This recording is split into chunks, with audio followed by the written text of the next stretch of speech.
everybody. Welcome to the Sunday Chill Stream. This is going to be mostly about the Spider-Man movie. Heads up, there's going to be major spoilers, I think, because we'll probably break it down in a pretty cool way. This just in, he spins a web any size and captures villains just like flies. This is true, man. Here comes the Spider-Man. I got to tell everybody, too, man, this thing is already like breaking records, especially with what's been going on lately. But yeah, it looks like it's up to 253 million domestic, and I think they said 587 million worldwide. So those are some monster numbers. I think Spider-Man defeated Fauci. Someone That's what needed it looks it. like. Yeah, Right. the hero we needed. Exactly. But speaking of heroes, we got a great little lineup here. We might have some more people trickling in as well, just so you guys know. But we got the Red Gaze. How we doing, bro? What's up? Pretty good. Doing pretty well. Feeling festive. Nice. Just half a chub going on. You know, the usual. This man's doing a good thing too, so make sure to click on his link for Sunsworn. If you back it, he's going to be giving a portion of that over to Toys for Tots, which is awesome. So definitely check it out. We got Chris Fisk in the house as well. How you doing, bro? Hey, doing pretty good. Less than a week up to Christmas. Excellent, man. Yeah, it's moving faster than I would like, but Yeah. that's all right. It's all right. I'm going to try to get. What relation are you to What relation are you to Wilson Fisk, Christopher? That damnable lawyer and that child in underoos has been a plague to my family for generations. He actually is Wilson. He just changed his name. He dropped some weight recently, and he's like, "No, I'm going to be a whole new person." That's how criminals do, you know? Speaking of which, we have another great friend and creator. It's been a minute, but I'm glad you're back. Welcome, everybody. Liam Gray. Hey guys, thanks for having me. Hello, chat. I see we got Shadowhawk backs in there. Yes, Keely, a bunch of cool folks. I'm about to say hello to everybody. Yeah. Again, Shadowhawk has been fantastic. He's already dropping links like crazy. Dude, MVP of the night already. Look at that, man. Yeah. Unless Frog G comes in, you might have competition, but thank you. Oh, brother. yeah. I haven't seen Frog G in about 3 or so streams. It'd be good to catch up. It's good to see you guys. Welcome to the show. Dude. Yes. Oh, yeah, we got Squib here. Nation in here. Death to Squib Nation. Death to Squib Nation. Small Town Republic. Yeah, like I said, we got a lot of good people here. But like I said, we're going to be breaking down some of the Spider-Man movie and what we like. The minor things we didn't like, because there was a handful of things, but I think all of us are kind of in agreement anyway of what we can kind of look past, because that movie was so damn good. Keely Chow, man, how you doing, brother? Welcome. Tina Bojan, thank you for being here. I hope you're having a great kind of holiday time right now. We got Angelus Draven in the house too, man. Hail, brother. Hope you're doing well. Adega Outlaw, what's up, Doc? He's got family visiting. Good. That's always awesome. Black Rose Comics, hello. Thank you for being here. Rose. We got Oni64 in the house as well. Hell yeah, beautiful stuff. What about? He's got Fauci loves Spider-Man. He's friends with his daddy Disney. Yeah. Oh, they are in bed together. That's for sure. The lovely Sherry, how you doing? Thank you for being here as well. Yes, King of the Squibs. How we doing? Death to Squib Nation. Still don't know what all the Squib Nation stuff is about, but it's a good thing. There's nothing but support here. So yeah, I'm glad you've been popping in all the streams. And yeah, Squib Nation gets around. I'll tell you that much, which is awesome. He does. Yeah, I support the Squib Nation, Liam. So yeah, you're going to need to stop the hate campaign. Stop the hate. I see. Well, we're here to talk about Spidey. We're here to talk about Spidey, and King of Squibs might be losing his title, because folks have been calling this Dr. Octopus depiction from this latest film like his best depiction yet. People are loving it. Oh, dude, yeah, man. I gotta say, Alfred Molina, seeing him back like that, it's what I wanted. So let's just start. we'll start off with some, I don't know, you want to go right from the beginning? You want to just jump to the things that you like first? How do you guys want to kind of do this today? Anybody? I could just do a round table, go around and see what everybody liked about it or didn't like about it. Just general impressions maybe, and then go from there. We could do that. So, Gaze, it's your first up, and it was a good suggestion. Overall, what do you think, brother? Overall, I have a tough time rating this. I don't know. Throw it somewhere between 8 and 9 out of 10. I would say it was very well done. I was pleasantly surprised. I heard a lot of good things going into it, which is why I decided to go see it. But a lot of those good things were coming from, the professional reviewers because they were the only ones who were really seeing it at that point in time. And, usually when they say something's phenomenal, it sucks. And when something sucks, it's phenomenal. But, very pleasantly surprised. They're, with the Spider-Man we've gotten so far in the MCU, it's difficult to kind of see that turning around and becoming something, that's actually Spider-Man. But that seems to be what they said about doing. And he's kind of on the road there now. So yeah, I mean, any of these small complaints people have, like I get it, and I get that some people are upset that they just wanted to fix things, but at the same time, I appreciate the effort to fix things, right? Because there's things that needed fixing. Oh, yeah. I agree, man. The thing I'll say before I get Liam's take on it too. These movies so far, the Tom Holland ones, they feel like they've just been one long kind of origin story. Like if you put these three movies together, that's what it kind of felt like. Kind of like looking back at it. You know what I mean? If that makes sense. Yeah. Because it was some of the stuff like that was kind of annoying out of those first two, but then this one, like you said, we finally start to get that Spider-Man that we want, that we need by the end of the movie. It's back to the grassroots of who Spider-Man is. It's not reliant on any special tech from somebody else. He's not looking up to anybody. This is someone who he's choosing to do this for the good of the people of New York and who he can help out, which is awesome. The thing that jumped out at me is the struggle aspect. Like this dude, Tom Holland, has not had to struggle for shit. He got everything handed to him. He of course he might get beat up in a battle every now and then or whatever, but not that kind of struggle. Like this film, he gets beat emotionally, physically, just pounded, and ends up. We'll get there where he ends up, but you know what I'm saying. Like it's pretty much the beginning of struggle of his struggle and him actually becoming Spider-Man, and that's a good thing. I agree, man. I agree, dude. Liam, what are your thoughts? Because I'm sure there's a lot. If you're there, unmute. First up, this came at a time where we were in lockdown. We have been isolated and not allowed to go anywhere. And when you can go somewhere, you need to swipe your number of the beast across the barcode to be able to get into a store, right? Like it's been a miserable time. But the Spider-Man movie came at a time where all of that was lifted, at least for a few days. So the entire town came out and saw this film. I'm a small country town, but people that I went to high school with who hated Spider-Man were cheering it, wearing merchandise. They had their kids with them that loved it. And I just thought, wow, the character's come so far and it's done so much for the brand really to put it into the eyes of so many people and to make so many people happy. The film itself was great. I'm glad I went. I had given up on Marvel films. I don't know about you guys in the chat, but I had just sort of thought, well, I'm sick of this. Fuck this for a game of chocolate soldiers. And I just sort of had moved on, We've had this conversation too. Like this was kind of one of the last ones we were going to give a chance to, and maybe Doctor Strange, the multiverse. Yeah, the only reason I went at all was because a couple of strapping young lads came to my daughters and were like, hey, we want to go see a movie, and being, preteen boys, decided that the movie they would take my, lovely young girls out to see was not actually, anything that they would want to watch, but it was in fact Spider-Man.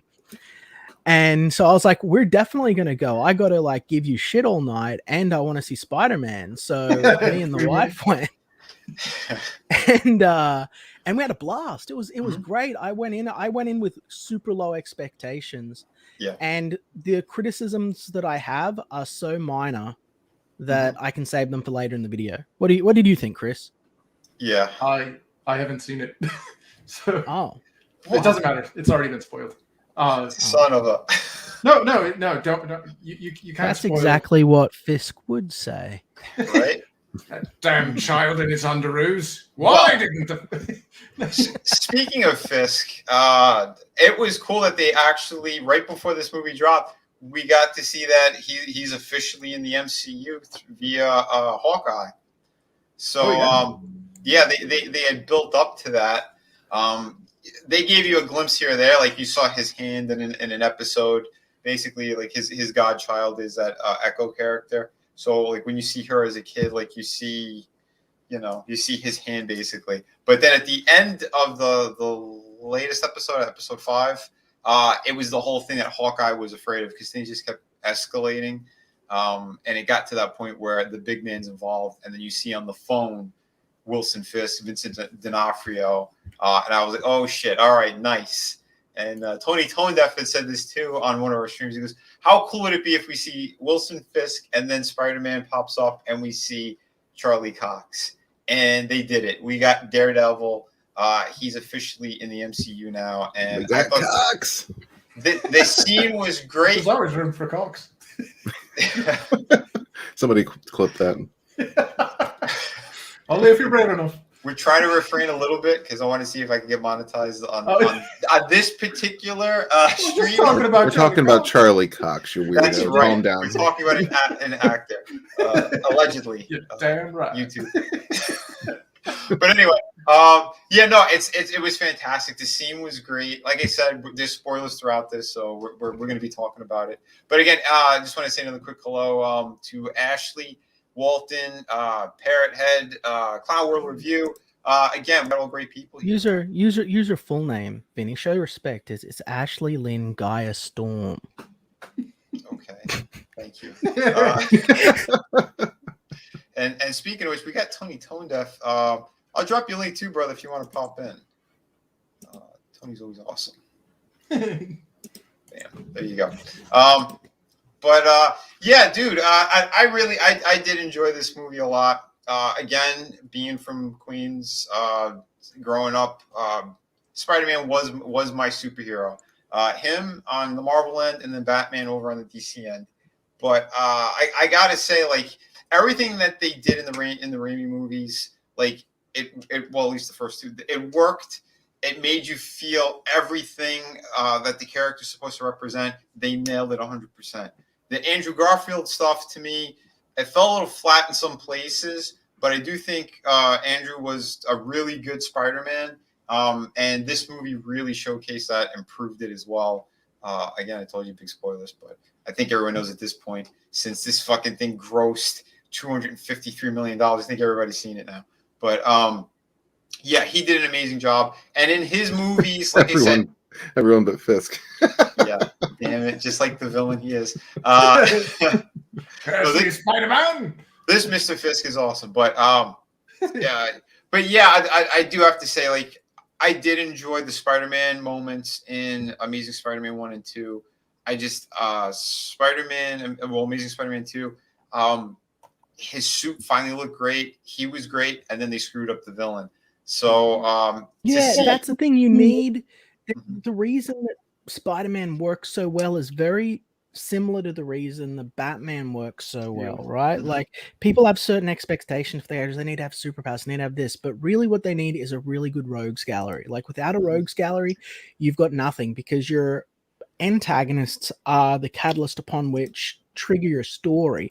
And so if you have really cool human characters that look cool, then you can sort of have really compelling motivations and a real reason for the hero to overcome them. It gives you a reason to root for Peter, you know? Right. But when you've got like, I'm going to turn everyone into a lizard and you look like an idiot, like give me where was the lab coat? Where was the big crocodile body? Like just turn it up to 11. If you're doing CG at that point anyway, just turn it up to fucking 11, right? Like, right. I agree. But before we get into that, I just want to introduce real quick, Tony Tonedeff, the Clown World Review is in the house. How you doing, bro? Hey, I'm doing great. How's everyone on the panel doing? Pretty good, man. Pretty good, I think. Yeah, we're deep diving into Spidey yet again, but well worth it because this movie was amazing. Mm-hmm. You know, yeah, they just home run. But I agree though. Certain designs needed. I'm glad for the most part they did update the shittier designs, but Lizard still, to me, that was still an issue. Like, especially that he came into this world, you think he'd try to hide or something and maybe put on pants or shirt, whatever. Like, they could have done something at least to kind of give him that look. Because even in that first Amazing Spider-Man movie, he had a scene where he had the lab coat on, and it looked pretty good. The thing is that humanoid face is the big problem. Yeah, like they could have changed him too. They could have like straight up said that just exposure to a different reality or the energies here was slowly mutating him, and then within a couple of scenes have him have a new cooler design. But as like it was, they the did movie with Electro. Yeah, exactly like they did with Electro, and it worked. But what did you guys think of the whole Electro sort of halo of lightning that looked like his old mask? Like, what did you think of that? What do you think it was better? I appreciated that. It was a good attempt.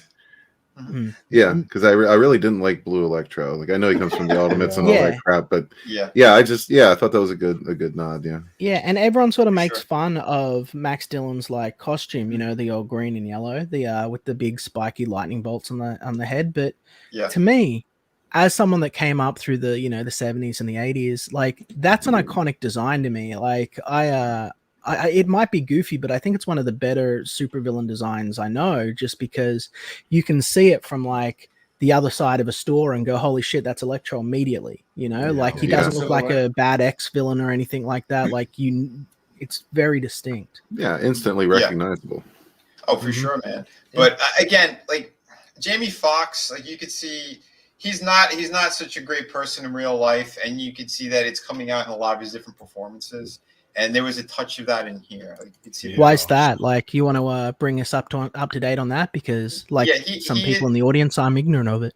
No, he is dickish in real life, and he does have this thing about him. He thinks he's something more special than he is, and he likes to play the black-white game a lot of times. Yeah, I'll leave it there.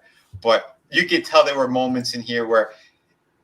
He told them, like, if I'm coming back, I want to have some say in this or that, and you could tell where it was, because he went from his character. Yes, it was super nerdy and shitty in the Amazing Spider-Man 2 movie, and now it's a little more street, and he's got more of this extra chip on his shoulder thing, which I understand too what they were doing in here too. Like, he feels there's more power in this world, and plus what he ended up doing, stealing that extra power source. I get it. That's fine. To me, his character was pretty irrelevant, other than, that thing of that ultra-powered stuff, right? That we needed someone who's overpowered that's going to hurt them or stop them. Yeah. To give the moment later for another character to step up, which is fine. To me, Green Goblin, holy crap, man. Willem Dafoe just, like... Yeah, he did a really good job. He didn't skip a beat. I just wish that we got him in like, I hated the mask. I'm glad he smashed the mask, but it felt wrong to me in that final fight scene where he's just got the hood on and he just looks like a dude in a hood fighting Spider-Man. Like, I would rather have him had like a Green Goblin mask or something, just to complete the ensemble, because his outfit, the way they did the sort of the tattered Hobgoblin / Demo Goblin style war-torn battle outfit that he was wearing looked really fucking great. But then it just had this dude's face in it, Yeah, agreed. Speaking of great faces, we also have my friend Etep is in the house. How you doing, bro? Hey, good, man, good. I actually just got done uploading a video that I was going to upload tomorrow, but I'm like, you know what? This is going up now. I did a video about Spider-Man. It's funny you guys are talking about that, obviously. Spider-Man. I did. I kind of broke down the box office a little bit and talked about some things I didn't get to last night on the stream. But yeah, it was fun. And I love you talking about Goblin, man. Defoe, the look. Liam, I think you were mentioning the aesthetic of the character. That was brilliant. The way that they did it, because he kept his suit on, then he had on just like, those sweats. But as that fight was going, then you just naturally started getting that look, and it was great. Mm-hmm. Just oh my god, because Yeah. he never needed a mask, to be honest. He really No. he never did. He's got a Yeah, great no. face. I just, yeah. you know, I felt it was out of place for the character. I would have liked to have had a bit more of a Green Goblin face going on. Just, but as far as what they did with the the original costume, I always hated it. To tell you the truth, I always hated his Tobey Maguire's Green Goblin outfit. I just. Yeah, it was It kind of seemed Power so. Rangers. It was like, exactly, Mhm. exactly. It felt like Power Rangers. It didn't feel like Spider-Man villain. Right, because we all saw that they did like that test footage that got leaked, and you could see with the kind of it was makeup and kind of animatronics. I don't know how many of you guys seen it. No, I haven't seen it. No. You guys haven't? Dude, it looks sick. But it definitely had more of the Sam Raimi feel to it. I'll see if we can find it. The Maximum Overdrive 18-wheeler face. Oh, dude, Maximum Overdrive. Now you're talking my language. Yeah. We're talking Willem, some Willem Dafoe Herman? kind of has that face. Yeah, He does. naturally. He does. He does.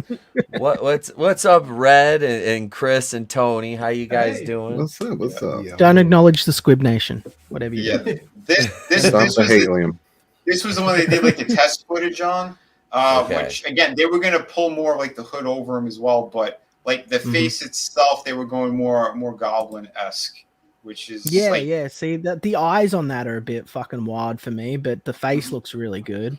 yeah. Mhm. And like I'm not gonna go over to YouTube because again they'll just Yeah, they'll you'll just end up strike getting right away. struck or something. But- And this was Yeah. for the original movie, and they just didn't use it. Is that what you're Correct. telling me? Yeah, because they said. I mean, look at that Dafoe- shot from the side. That, like, look at that. That looks fantastic. Yeah, there was- imagine that with the hood. Yeah, and imagine that after they're done, you know, post production and punched it yeah, up to dude. look better. You know what I mean? Absolutely. Like, And then there was a big maquette. I don't know, maybe it'll be here. They actually had him like on the glider, and they had more of it looked kind of like a ripped up cape that he had as well. It had more of a Hobgoblin vibe, but man, did it look good. Because then you had some of that kind of the tech underneath. Like, yeah, it was pretty sick. So yeah, they kept evolving it, and then until they got to that helmet. But I think they It's said like almost like Giger. I feel yeah. like I look at stuff like this, and then I feel like they got to that helmet. Like, we've spent all the money. We got to go with the retarded Power Ranger one, guy. You know, Yeah. Because all of these are better. It was kind of unbelievable, but I mean, like again, look at his face. He didn't need a mask.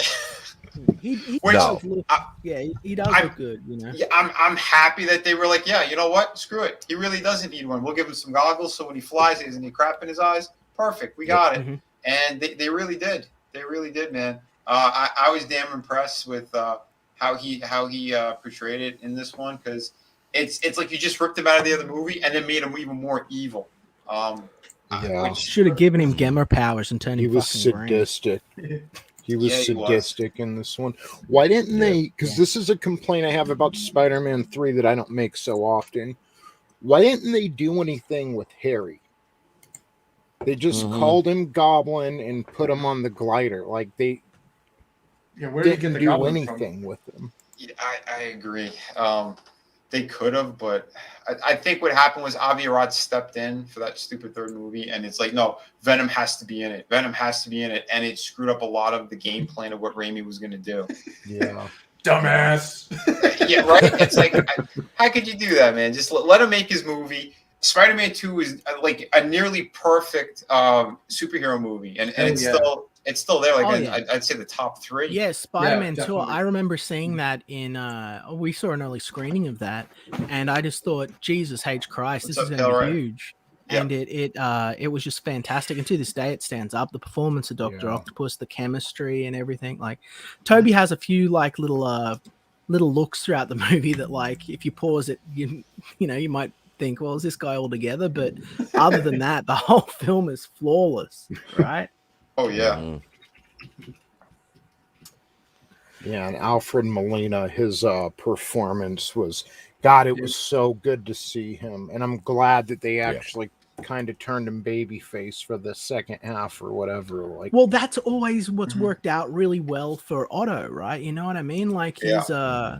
he's Tragic always villain. been like, yes, he's a horrible villain, and he's trying to you know, become a crime boss, or he's trying to build something, or he's trying to do whatever. But there's always a shred of humanity through him that makes him a really compelling character, both to write and to read about if you really look into his history, from, you know, from his teenage sweetheart who was rejected by his obese mother, a controlling mother who died of HIV, you know, to his background in chemical sciences and biosciences as well. Like in the comics, there's so much to Otto that just has never touched the screen or a cartoon, and are really, really good stories. And it allows you to sort of humanize him, and allows him to be heroic, allows him to be noble. We saw a lot of that with the where he took over Peter's body, even though I didn't really like it all that much. But that was, when I heard that, I thought it was the stupidest idea. Oh yeah. Oh my! And then it's great for it's great for a one shot. Make it 4 issues, and but to spread it out over the course of 2 years, to have Octavius running around as the superior Spider-Man for 2 years in Peter's body, having sex with a midget. I was just like, you go from supermodel MJ to we welcome you to Munchkin Land. Like, wow. That arguably that's the worst thing that Peter did. You know, and I'm not disparaging the midget, right? I'm just saying that, like, you know, dude had game, had beautiful wife. He could have been sleeping with supermodels or whatever. Yeah. But instead, Otto was like, yeah, I'm gonna bang this little person. Let's dress up our room like it's the set of Oz, you know? There's the yellow brick road to the bed.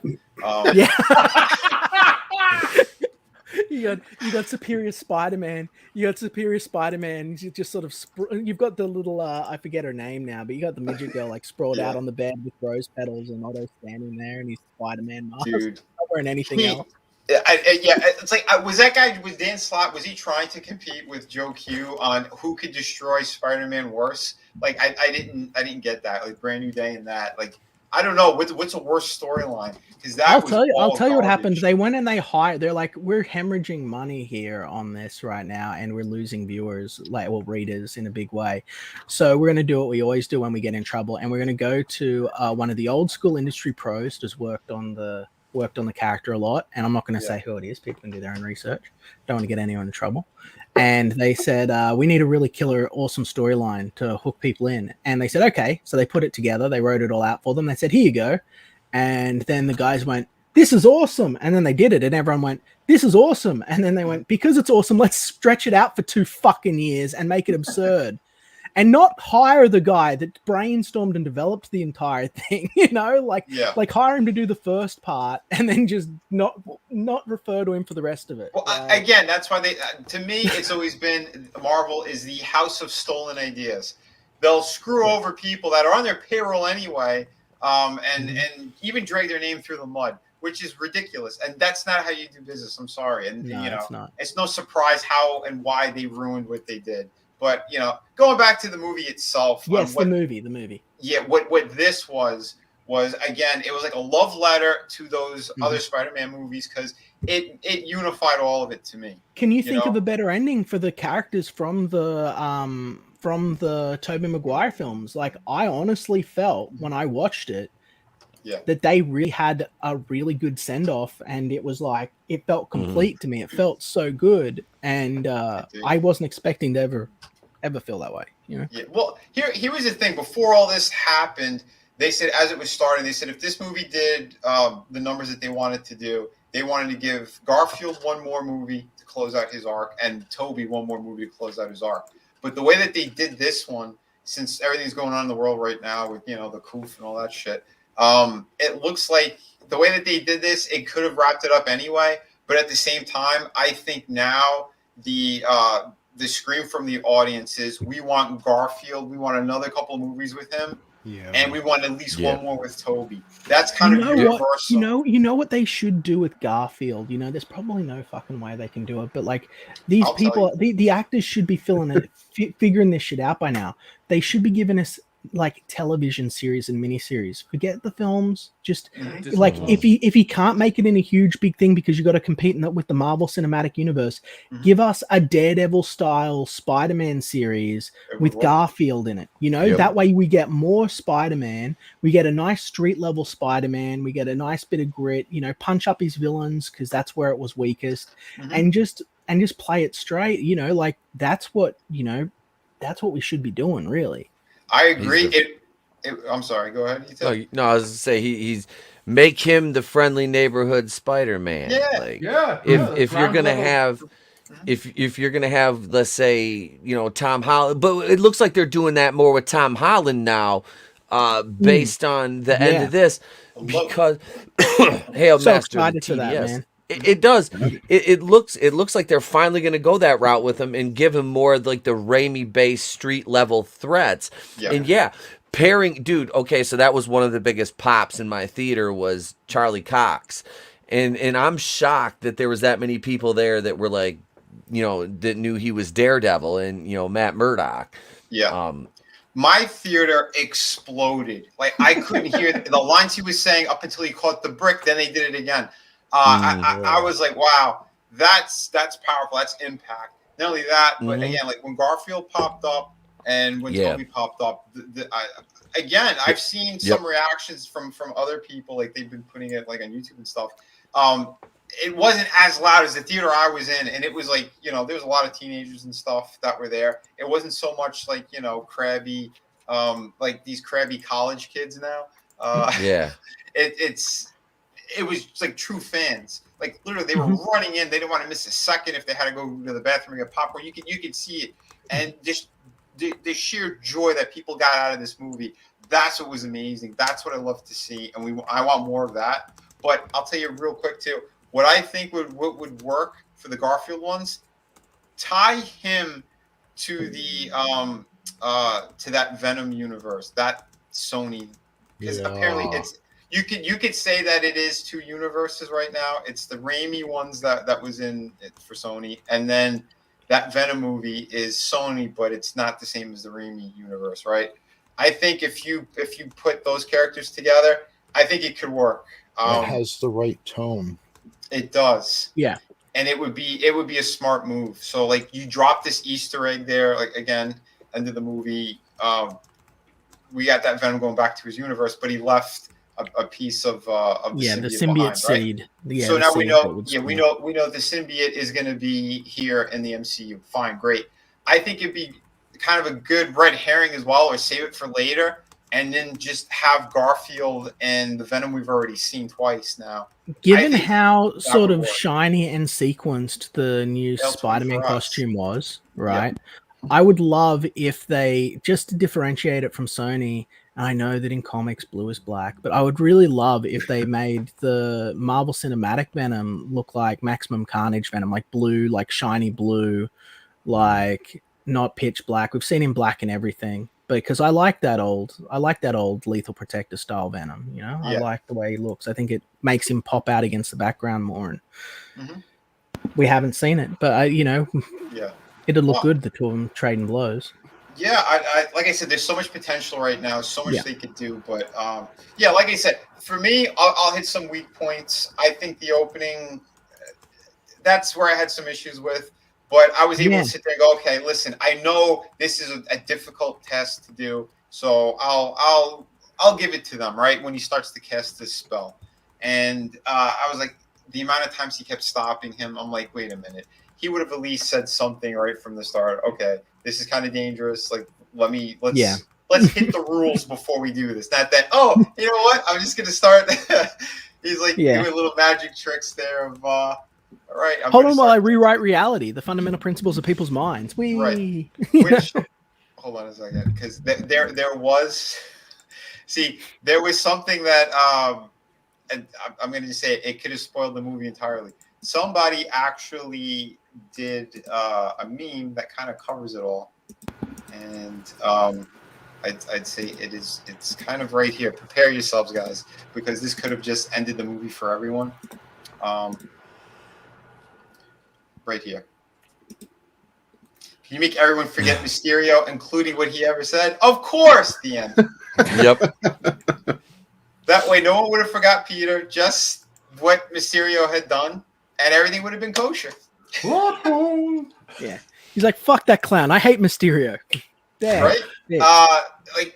That's all that really had to happen, which, again, and fair point. Whoever made this meme, my hat goes off to you, but at the same time, I love what they did with this movie. So, not going to knock it on any way because it was well worth it. They gave us everything we wanted. We got Melina. Yeah.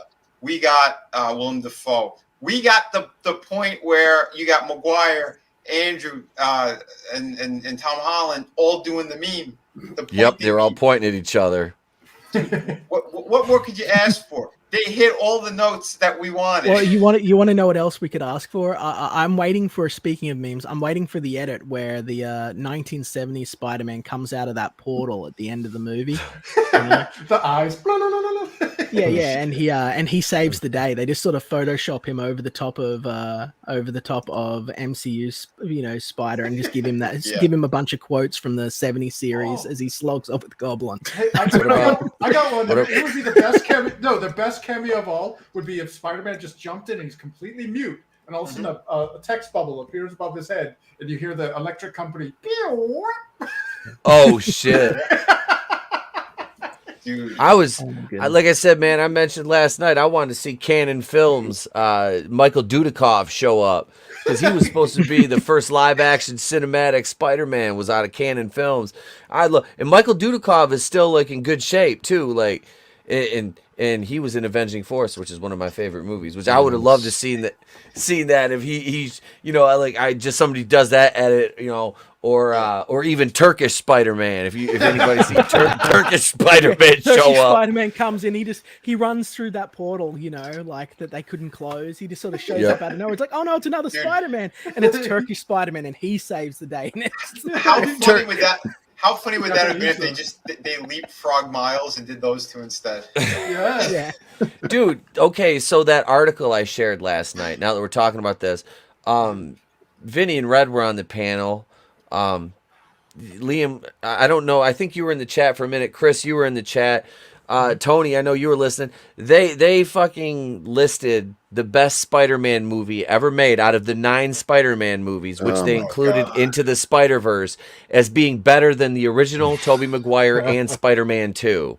And they listed No Way Home as number 4, Spider-Man the original 2002 as number 3, number 2 was Spider-Man 2, and number 1 was Miles Into the Spider-Verse. I was literally like, he's not. He's fucking he's tokenized fucking Peter Parker, and that's all he'll ever fucking be. And here's the thing with that article. It was just these shills because that movie got an Oscar.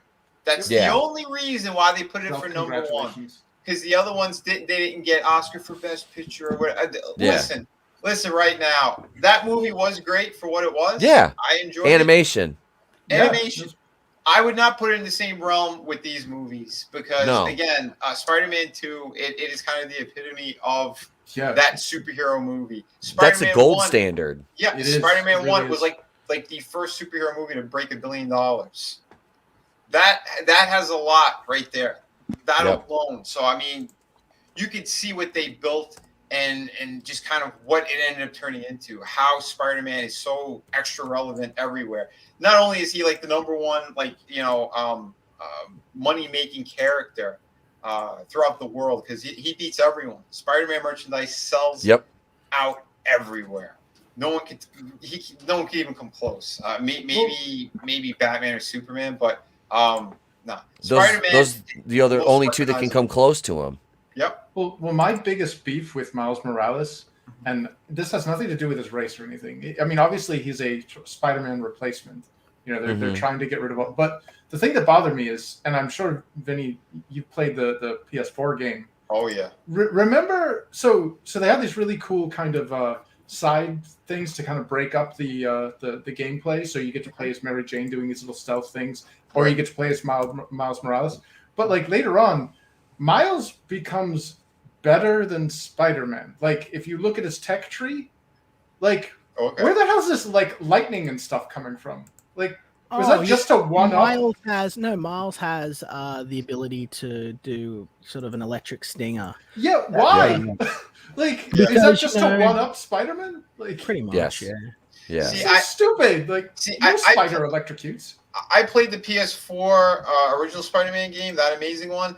I didn't get the Miles one because to me it looked like it was just supposed to be a downloadable story. Yeah, now it was.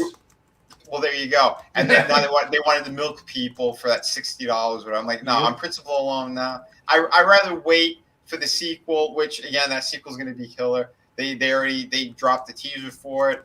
They got Venom in it, and Tony Todd, the original Candyman, is doing the voice to him. So that's gonna be sick.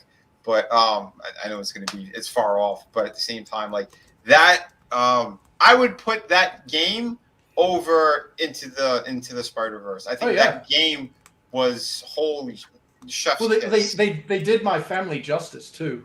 Like, I really loved what they did with Wilson Fisk. Because he was a bad guy, but he made a really, really, really good argument. And it was, I'm the one keeping the really bad things at bay. And that was an awesome, like, because you're like, wait, what are you talking about? And all of a sudden it was like Pandora's box opens. It was like, see, this is why some evils are necessary. Oh, yeah. And Fizz Chozo, I agree, man. Some of that stuff, like that last fight sequence was bad. I hated how they did Kingpin in that movie. He looked like a refrigerator. Yeah. A big egg. Like, Humpty Dumpty. What was and if Chris Fisk doesn't like it, you know that it was a fuck up. You know. Yeah. Do a better Kingpin. Do it better, guys. Yeah. Right. You've got to do better. They did a lot of good things. I'll say, like I said, I still enjoyed Into the Spider-Verse. I owned it. I really liked it, but it was a great cartoon. Problems. Yeah, it's a great cartoon, but it doesn't. I'm sorry, it does not hold that candle to. I'll tell you what, though, it did lead to a resounding cheer from audiences that needed something a little more fresh, and it did allow them to explore sort of the more fantastical elements of Spider-Man. Now, the thing is that I really hate multiverse stories. Like, that's one of the things that really bug me. I feel that they've been used as a crutch in modern storytelling. Yeah, and it's like, look, I think that time travel as well. I mean, Back to the Future, one of the greatest film series of all time, but that's about time travel. When you start throwing it into something that the formula's not there for it, it ends up in a mess, and that's what's happened with multiverse. So I was not too thrilled about, either the multiverse films or the multiversal elements of the new Spider-Man film.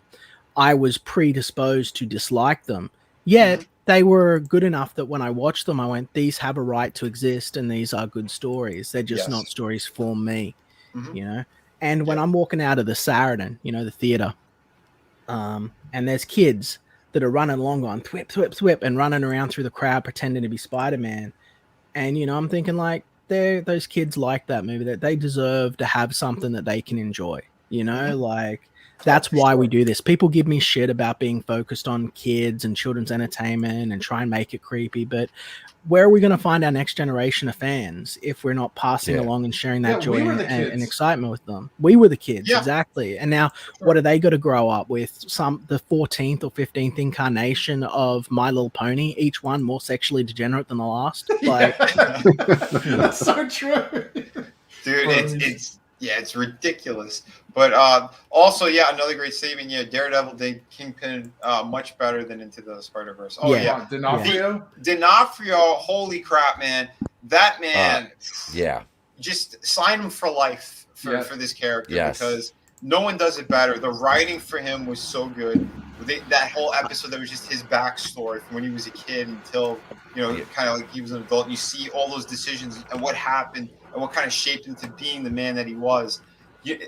Perfect. Absolutely perfect. Do you have the Vinny did a really fantastic sort of pinup, 7x11 I think it is, pinup of the Kingpin. I have it like hanging up in my house actually. It's very good. It's some of my favorite art that he's done. Do you have that anywhere to sort of show people? Can anyone buy that or see that? Like it's actually one of my art books, but it's one of the better pieces that you've actually ever done. I really like it. Two? So. Is it in one of these two? Yes. No, wait. It's either in volume 1 or volume 2. I can't remember right now.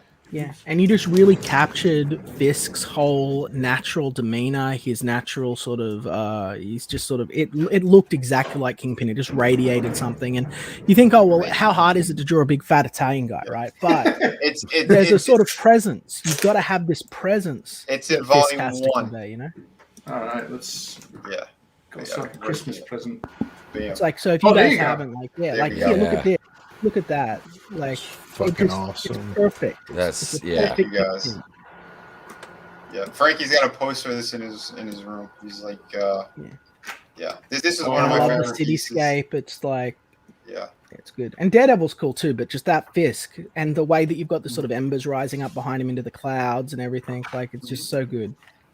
I don't know, man. I'm stuck on this storm. That's my favorite storm ever. So Yeah. Show me. Can we Yeah. embiggen it? Oh, we got to get Yeah. back to the movie. I'm sorry, derailing. Definitely. No, it's all right. Oh wow, yeah, that's like Look at that. cover art Storm, and that these are fantastic pieces, Vinny. Great. Absolutely. yeah. If you guys and girls are looking for these books, you can get both of them along with City of Venus. It's all in the City of Venus campaign. So hit the featured tier, and then you could do the add-on to get volume 1. That's the easiest way of doing it. Mhm. For And what those you who do got is, guys, you just throw them on your. You're like, yeah, you can collect them and do all this shit, but yeah, just throw them on your dinner table, on your coffee table when people come over, so that they got something to flip through, and you're going to get a conversation out of them every single time, you know, because this Yeah. is like cover quality artwork, you know. Oh, It's for like, sure, man. and the diversity of the characters within the book means that every page is a new talking point. You're never going to be strained for anything, you know. Oh yeah. See, Great to me, talking pieces. it was a missed opportunity for Marvel not to hire me. It was 2 times that they screwed me over. One, I was literally 2 weeks out from signing the contract to draw a Spider-Man book, and then later when I started teaching myself how to do computer coloring, they reached out to me again, and they had a couple of practice pieces, quote unquote, that they ended up using and stealing, and they use it on other stuff. I'm like, well, what the fuck? Are you guys going to pay me or what? And like I had a series of different things I was starting to do. And it's the editors get fired or moved or whatever. Okay. So it's like starting from the ground up again. And you could just see they just wanted to steal things from people. They didn't want to. yeah. Well, dude, It's mind blowing. these creative industries, like, is it okay if I drop an F? Oh, I'll just F Go these. for F I these. already Who's going to argue with Fisk used Nefs, you know, on the Well, ring? okay. Like, seriously, fuck these guys in the ear. I mean, seriously, like, I've gone through the video game side of this, not so much the comic side. Right. And I've seen some amazingly talented people treated like shit. Oh, yeah. Oh You yeah. know, like, this work isn't easy to do. This isn't like a magic wand. Somebody doesn't just like, whoop, there it is, bewitched, we got a fucking picture. This like took like a lot of effort and time, and Oh, that's yeah. a talent not all of us have. So, you know, if anything, I'm not saying, jiggle the balls or something, but seriously, like, Just a bit of respect. Here's the thing: we could all be doing better. Yeah. We could all be doing better, but you know, the problem is to sell things. I've been thinking about this a lot. To sell things, you really need a good marketing man. You know, you need someone that's savvy at sales, and a lot of artists aren't. You know, but the problem with people that are savvy at sales are they're usually pretty ruthless. You know, they're dickheads. So they take advantage of people. And here in the comic book community, just like you've noted in the video game community. I feel like we really have an obligation to try and be better. And I know that sounds lame, but like so many people have been exploited over the years. And I can't think of a better example of how to hang a lantern on this than to point out Stan Lee, who pioneered the entire industry, was the father of the market. I mean, there were people that came before him, but he's the guy that we all know, is Granddaddy Comic Book. And he went to the grave with literal vampires, figurative vampires sucking blood out of his veins and selling it, exploiting him, you know. And in the end, his entire fortune was left to his daughter, who had never worked a day in her life. And it was miserable. The guy he should have just been sitting back, relaxing, enjoying his life, but instead it was a constant state of struggle, you know. And it's disgusting. accused of sexual predation. Like the dude was raping nurses in the shower, apparently. And I'm like, come off it. He's an old man. Well, this is the whole thing. This was the narrative. Legacy. Well, this is the narrative that the scumbags over at Marvel now, what they're doing, and the people that they hired. We know that the woman that they hired for Iron Fist literally came out before she got hired and said that she wants to destroy all of Stan Lee's legacies. And Yeah. every character that she can get her hands on, she's going to ruin it. Because fill in the blank of whatever the left is saying now. You know what I mean? Parasites. It's all garbage what they're trying to do. You know, complete garbage. Was he perfect? No. Did he have issues with some of the other people who he created stuff with? Yeah. That was their personal stuff. And some of it has come out in public. There's other times where you did hear that Stan and Jack they were looking to patch up their friendship. But then the wives stepped in, and like Jack's wife was still super pissed. So they were still and just do better. Just do better than them. I mean, look what happens. Stan made all the money, Jack got nothing, and in the end, they literally had Stan hooked up to a machine, pumping blood out of him to print into comic books. Like, you know, like that's supervillain shit. Like, it absolutely is. So we can create an industry just by being civil and friendly to one another, and actually like being courteous and considerate of our artists, paying them right, looking out for them, and crediting them. Yeah, like that's it's not hard to do. It's not this unachievable standard. It's done in nearly every other industry in the world, but somehow Hollywood and comic books you just can't be nice. And I was like, why not? Yeah, and they hate their customers. Like, and people they hate competition, and they view everyone as competition.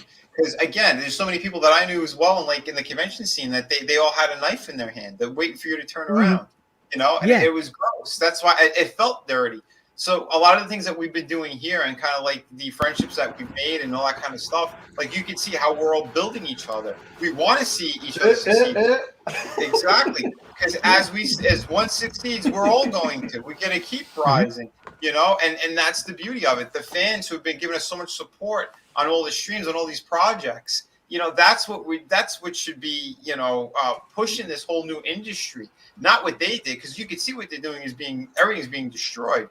All they have are these films right now, and again, it's not. The same. And they're all trying to jump shark into the films and animation. Like they're rats fleeing a sinking ship, and I'm like, that sinking ship that you're fleeing is the foundational building blocks of this entire genre, this entire industry. Yeah, it's not as glamorous. You're not going to make as much money, you know, but you know, like we need this to be here, and this needs to be accessible to kids. It needs to be accessible to new readers, and it needs to be respectful to those who have been here the longest and have stuck with us the longest, like you guys in the chat. And I'm not saying this to put a spin or fluff your balls. I'm saying like, hey, thank you, because without you guys, there's none of this. We couldn't do this right now, and because you guys have the courage to invest in us and believe in us and give us a chance, we have a shot at being the change that we want to see. And that's all we can really do, you know? So sorry, rant. No, dude. And that's it, man. That's what we're going to keep building things. We're going to keep doing great stuff. And we're that's why it's rare that we even boast about movies like this, because when it is done right, when you see characters handled the way that they should be, we're gonna be like, we're gonna stand up and applaud. Exactly. We're not here to tear everything down. We're not one of those people like, oh, this is a great film, but we're gonna secretly come out and be malicious to it because we know we're gonna get hate views for that. No, like they did right, and they deserve credit where it's due. Even if it wasn't something exactly for me, I can recognize something done well. And I was at a point where I didn't think I would ever in my lifetime see a good Spider-Man film that felt like the comic books that I grew up reading, which I felt had an important place in our culture and our society. You know, I just thought I would never see it. And at the end of this film, as Pete's swinging along in Steve's old costume, you know what I mean? Like that classic Spider-Man look. I was like, I have genuine hope for this brand. The city's dark. He's away from, he's not Spider Kid anymore. I felt like, wow, he's going to college. They're moving him past being a teenager. Like he's in this classic Spider-Man look. Maybe I'm gonna finally get the Spider-Man movie I've been imagining since like 1987. You know, right? That's what did it for me, man. That bright ass blue caught me like a mofo. Hell yeah! Like, yes, perfect. Finally, do it. Do it. Yeah. Absolutely, man. That final Just shot. be unashamed of being a superhero. Like, you don't have to have this gross Whedon-esque sense of irony that you drape over Yeah. everything. You can The actually winking at the make camera. something.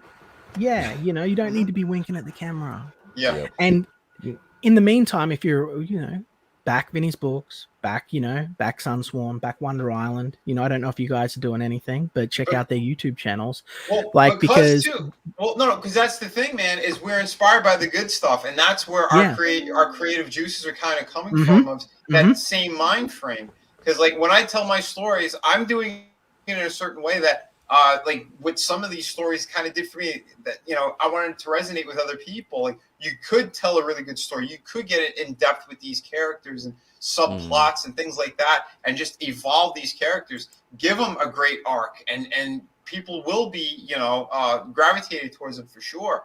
And that's, what more could you say with that? Like, would you turn away from a really well written story and characters? No. It's like, holy crap, give me more of this. And that's the goal with all this stuff. That's why we keep building, and we make things bigger and bigger. Like, my universes, I want to connect them, and I'm doing it in a certain way where these kind of solo stories could still, like, you're going to appreciate them by themselves, but the overall, you'll see more of like how things are have a good connection point to them. It's in the same universe, it's the same kind of worlds, just in kind of different time periods and stuff like that. But you'll see it. Like, I'm laying down great groundwork for all this anyway.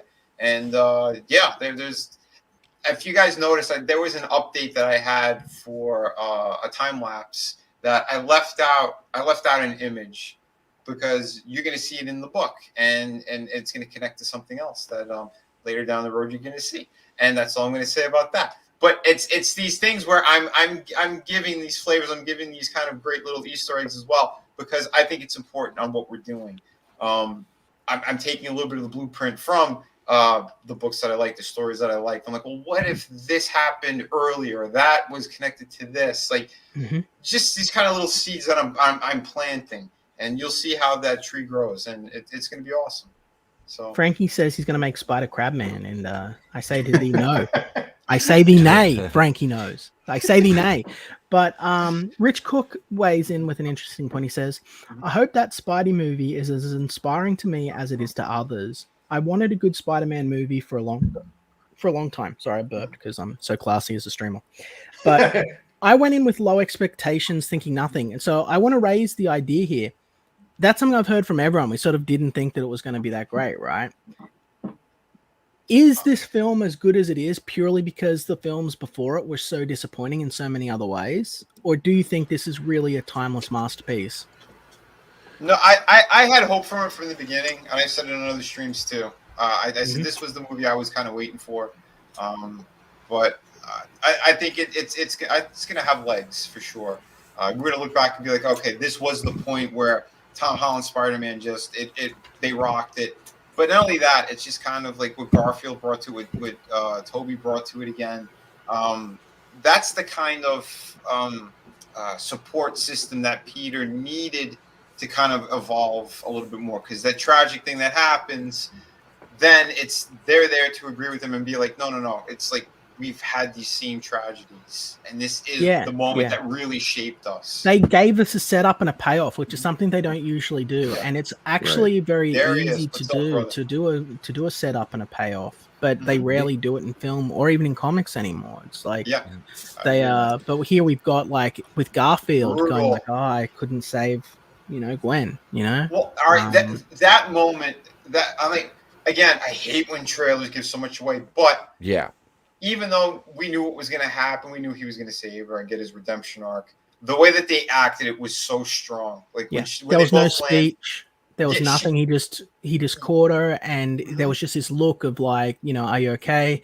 And in his mind, he had this moment of catharsis, that was just so satisfying to see it on the screen. He did, and then for her to ask him, "Are you okay?" Like, she could see it. She could see it plain as day. And again, when you don't have to just hand feed everything, when you have respect for these characters, and the story could tell itself in a very natural way with great actors just emoting in the proper way. That's what it's about. It's beautiful stuff. Absolutely. But Brutal Morning, man. What's up, brother? Yeah, leave it to me to shut up. Find out where your juices come from. Oh my! Swerve the squeeze. Oh my! Being from the Midwest and being a euchre player, you know, we have a saying, and euchre is a lot like spades. If you're not from the Midwest area, or Michigan in particular. And I didn't learn how to play spades in jail. Thank you very much. Just dominoes. But yeah, I was dominoes. I wasn't playing jail. But no. We have a saying, you know, somebody, you know, they're holding back, they're sandbagging in euchre if you're not playing a Bauer, you know. And John Watts has directed the, you know, Homecoming and Far From Home. And I'd like to think after seeing this, he was sandbagging the shit out of all of us because he knew this was the go home for the trilogy, you know, for the series, this trilogy, and this was he poured it all into that. Yeah, all three movies was his origin story. Yeah, all three of them. If you look at it, if you stand back, okay, all right, now this makes more sense of what they did. And do you mind me saying, too, one of the most poetic parts I find of this is since 2017, I have heard, this isn't Spider-Man, this is Iron Boy.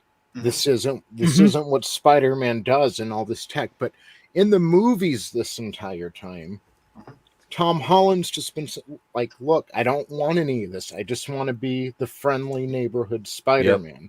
And, like, the audience was basically feeling what Peter Parker was feeling, you know, or when he did go into space, you know, I didn't want to come, but if I'm going to be a neighborhood Spider-Man, there has to be a neighborhood. But then to finally get that, he got what he wanted at the end in a way. He sacrificed a lot for it, but so did we.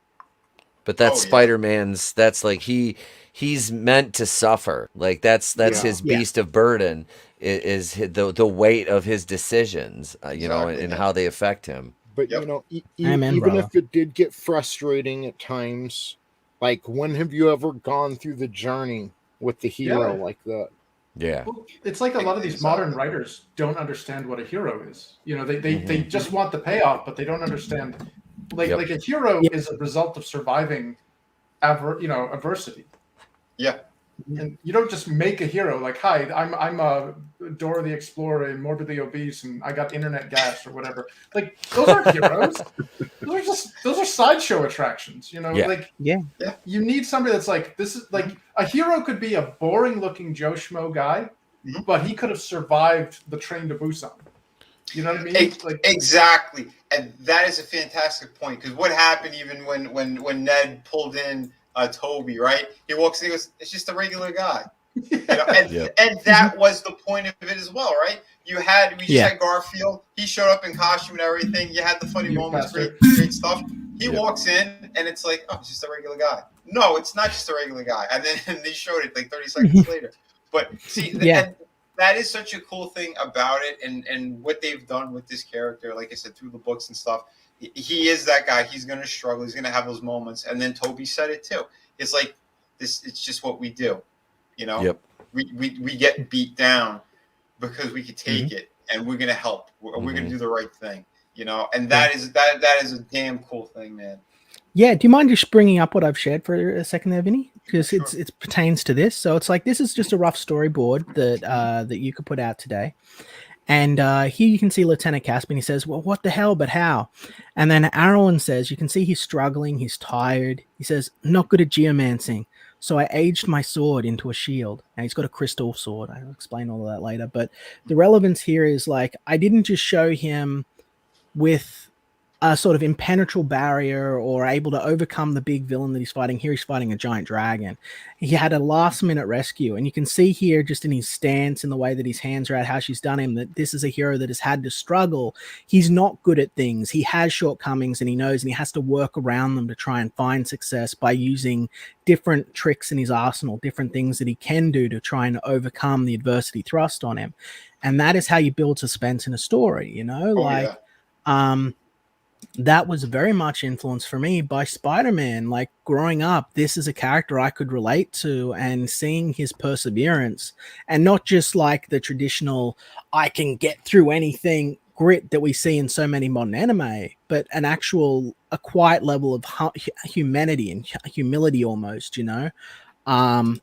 it's just inspiring, and you were talking about struggle. I thought I'd show that off here. For sure, man, dude. And that is beautiful. I love stuff like that. Yeah. And again, if you guys are curious about Wonder Island, I do have the links in the description. So click on there because this book is amazing. Before I get to it, I just want to thank Darius again. He sent a super sticker. I just took a look at it. It's popcorn. So yeah, thanks, buddy. I appreciate that.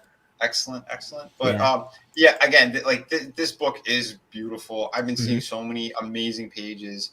Yuka's been crushing it. Oh my god! If you guys want some fun stuff, I mean, Liam, you want to give a little bit of a pitch? You could go for it. But this book is beautiful. Well, not right now for now, but I will just say, like, if this is stuff that you enjoy, like if you like fantasy manga, if you like, even traditional superhero stuff, there's a lot of that in this. Like, it's too hot for me to do a real pitch right now. I'm sweltering here. That's all right, man. I put a lot of work into this. We're going to be reaching fulfillment very, very soon. We're just finishing up the last of the storyboards. And this is a story that's going to have a lot of humanity, a lot of heart in it, and a lot of really cool action. So it's something that when I say all ages, that doesn't mean, you can give it to your toddler and you're going to sit here and think it's obnoxious. It's really something that is for all ages. And on top of just being an enjoyable sort of read, it's an activity book with stuff all hidden in the background for you to find when you go back through. Can you find all of this? Can you find that? It comes with a treasure hunt and all sorts of cool stuff and codes and ciphers to figure out to sort of unlock secrets and stuff. So there's a lot of stuff you can do with this book in addition to just reading the story.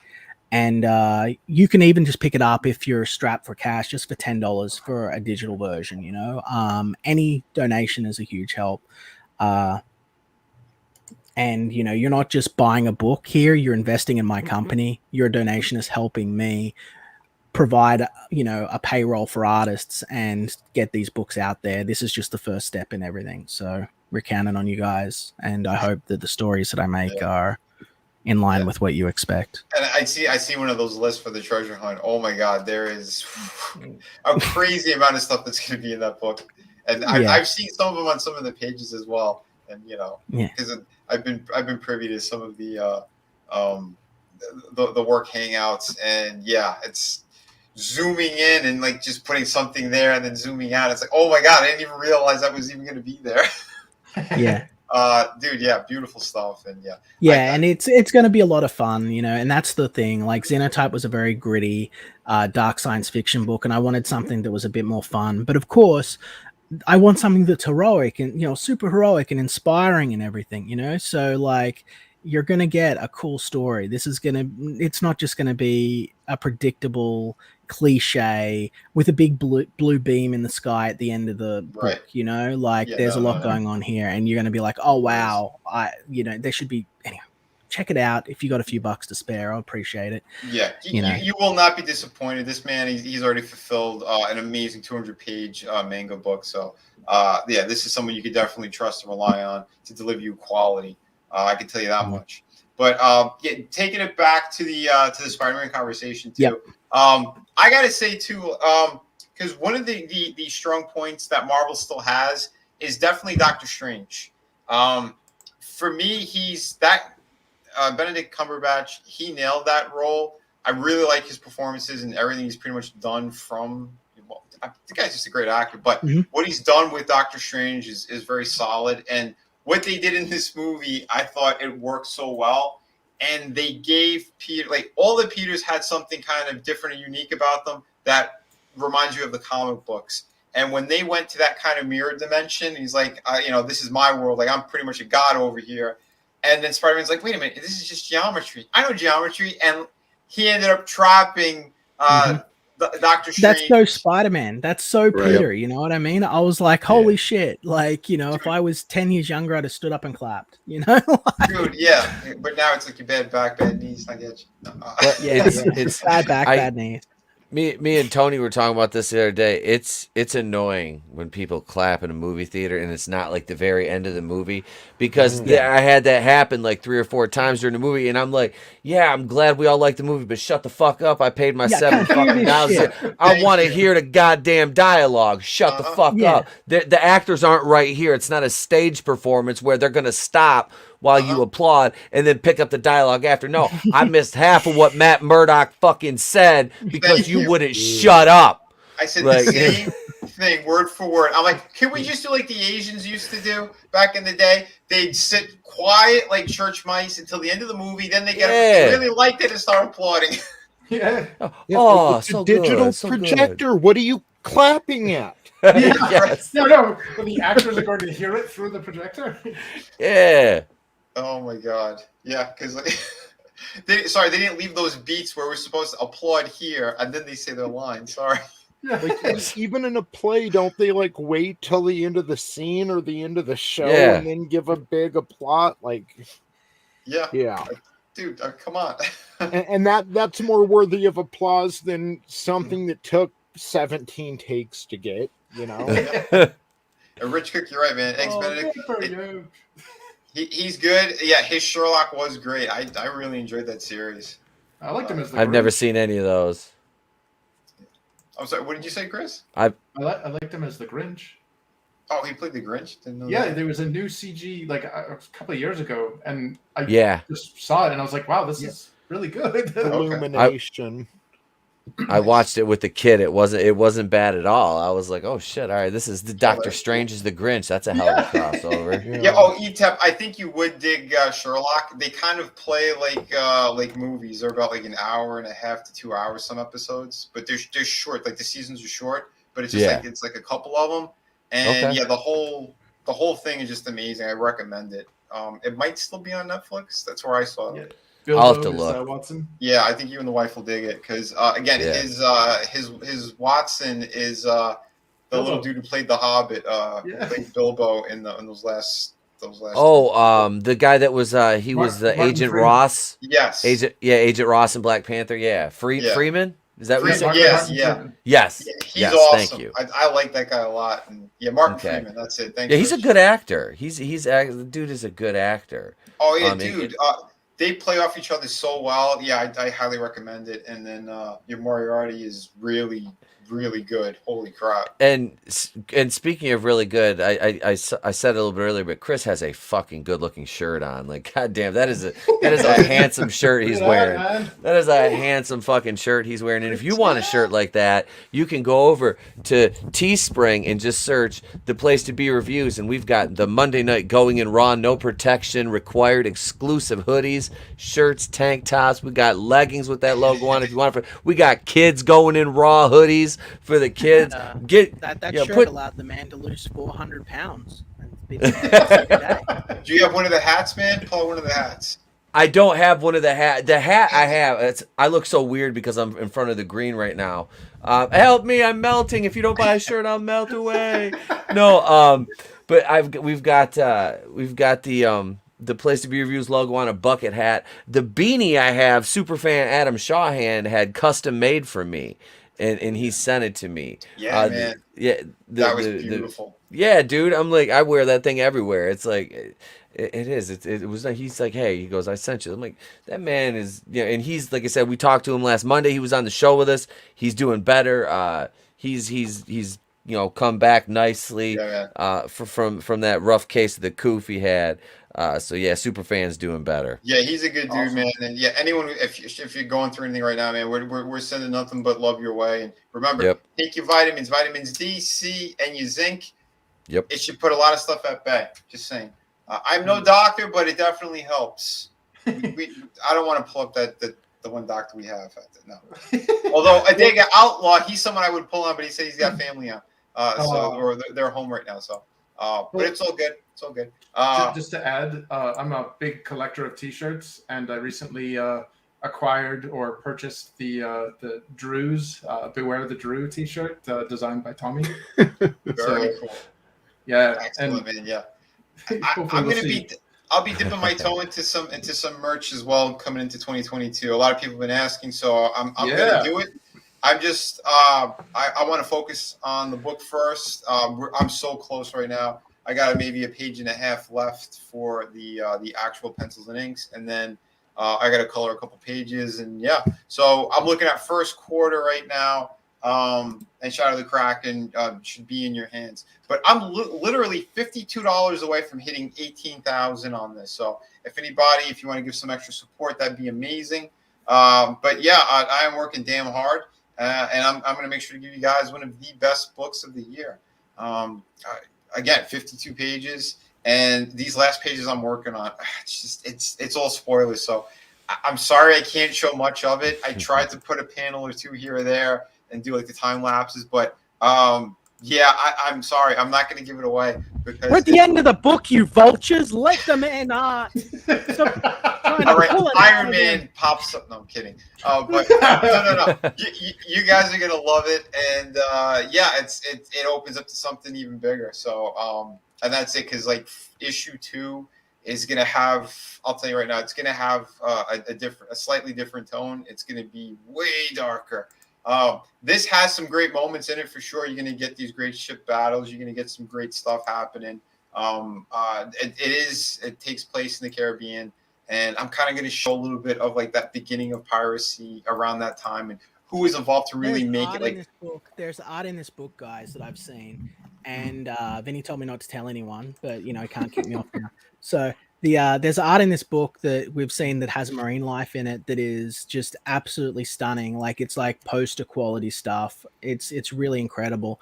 And again, we're talking about Vinny's art. One of the real strengths that it lends itself to is it's very normie friendly. So this is a book that you can get and you'll be able to, again, sit on your coffee table for anyone to enjoy. It's not just going to be something that's enjoyed by, like, you know, just you. Like, you could show it to, you know, your wife or your girlfriend or some friends that might come over that aren't necessarily into the sort of superhero stuff that you're into. And it's got a really compelling and interesting story with beautiful landscapes. We were spending a night one time while we're in studio doing production, and like Vinny's there and he's painting grains of sand, you know, like just let that sink into your mind for a minute, and keep in mind as well, whenever you've seen digital art compared to what physical art looks like when it shows up in your hand as a book, just imagine the difference between how much better this is going to look when you got actual print runs. So grab yourself a copy. If you got a bit of extra money lying around for the holiday season, why not grab an extra and then go donate it to your local library, because that is always a really good way for people to get extra eyeballs on the artist. Yeah. But I don't say this lightly. It's not just because he's my friend. This book is really beautiful, and it should be a 6-figure campaign. This is going to be one of the best graphic novels to come out of 2020. Thank you, brother, man. Yeah, man. And just like Liam was saying, if you want, just grab the featured tier. This is the rare variant cover, because this isn't going to stick around forever. I think right when I'm ready to fulfill, I'll give you guys one last chance to grab it. But I will be probably pulling this cover. Yeah, so if you want both covers, do that. Yeah, you can give away one of the other ones to a friend or to charity, or do whatever you want. But yeah, this one's going to be harder to get. Just a fair warning. But yeah, like I said, giving you guys the best quality. Rich said it too. Yeah, I'm too addicted to fulfilling to graph. And you're right, brother, because I'm not launching another campaign until I'm done with my current one. I've seen too many projects from a lot of different people. That, you know, there's some that are up to 5, 6, 7 different campaigns, and it's like, what are you guys doing if you haven't fulfilled the other ones yet? Like, to me, it makes no sense. But again, I fulfill them all. You guys know it. You've seen the product time and time again. And yeah, I mean, I don't know how many more times I need to tell you guys and show you guys, but I literally have already a library of just awesome books. Embiggen yourself. Yeah, embiggen yourself, Vinny. And biggin. That's a perfectly cromulent argument. Stand back while I whip this out. But yeah. Oh, in my eye. Oh my God. But yeah, we have. I got more, but it's too many to fit in his hands. That's right. It's too big to just fit in my hands. But big package. I had done sketchbooks. We had a kids book, which again, Liam, I still need to send this out to you. Just Yeah, so much great stuff. I was reading that. I remember reading that to the kids actually, like one time while Vinny was in a studio call with me. You know, like they were to chill out one of my little girls. She liked it. She just loved the art. Dude, yeah, And I was Frankie really wrote happy on that to hear one. that. Yeah, it was good. It was fun. Yeah, Frankie wrote that story. He's a co-writer, co-creator of Through the Woods as well. Mm-hmm. So definitely keep your eyes out for more fantastic projects, and you can still grab all my other ones as well. I mean, again, it's not just to be a shill.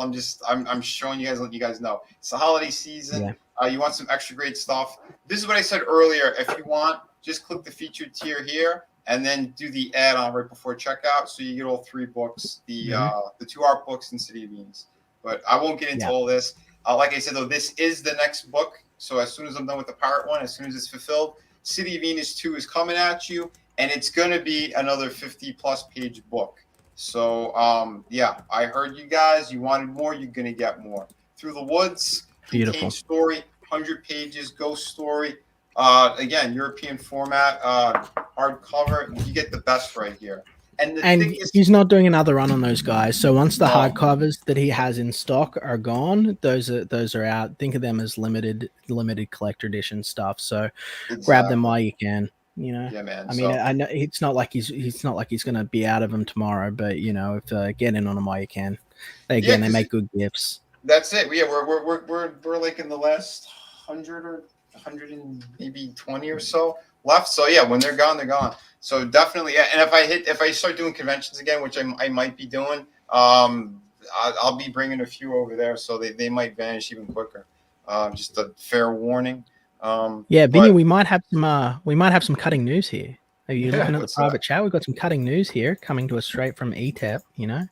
Yeah. I was surfing through Facebook, and I caught a thing on the Marvel Hub stating that Sony reportedly considering multiple Spider-Man projects featuring Andrew Garfield. Beautiful.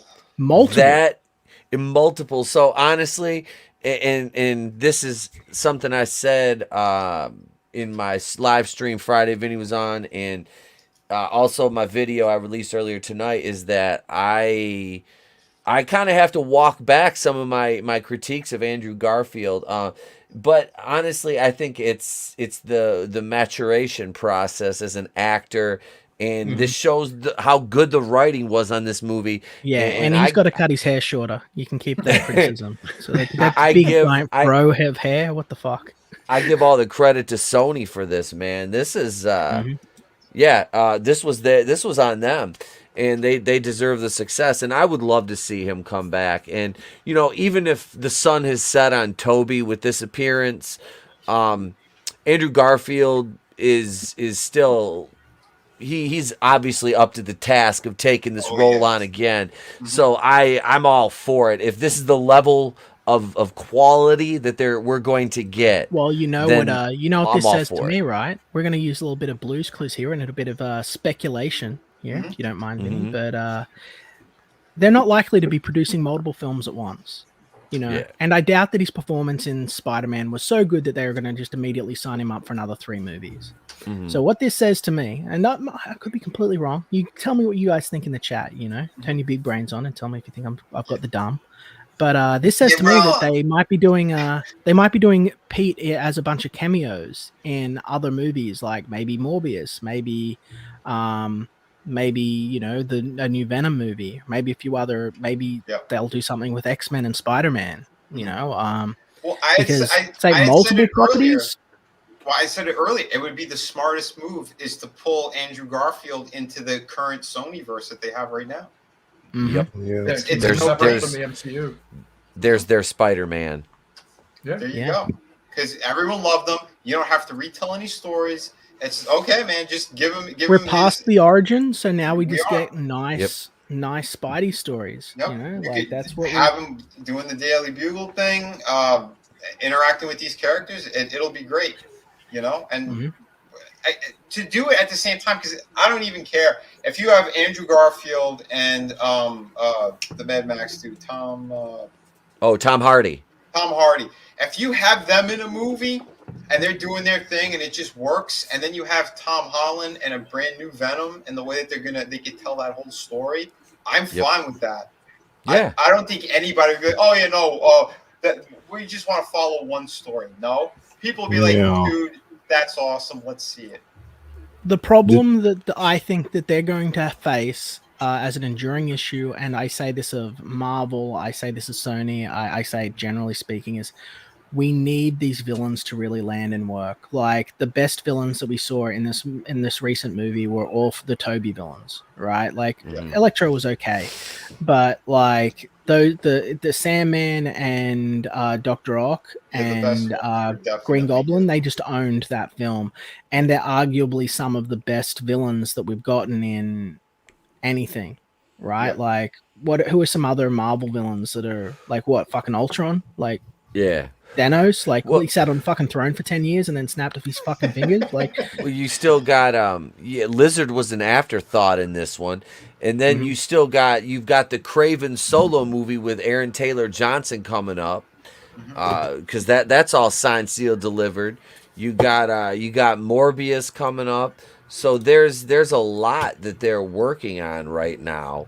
Do you think? Yeah, and you know what? Frankie's got a good point too. He says, "I'm still waiting for a redheaded smoke show." MJ, you know, like I'm not taking the piss out of the original casting of MJ. She was kind of pretty in her own way, but like, where's our MJ? Like, where is our supermodel? Giant titted, huge curvy. That's what she is. They could do that with Andrew Garfield. That on the screen.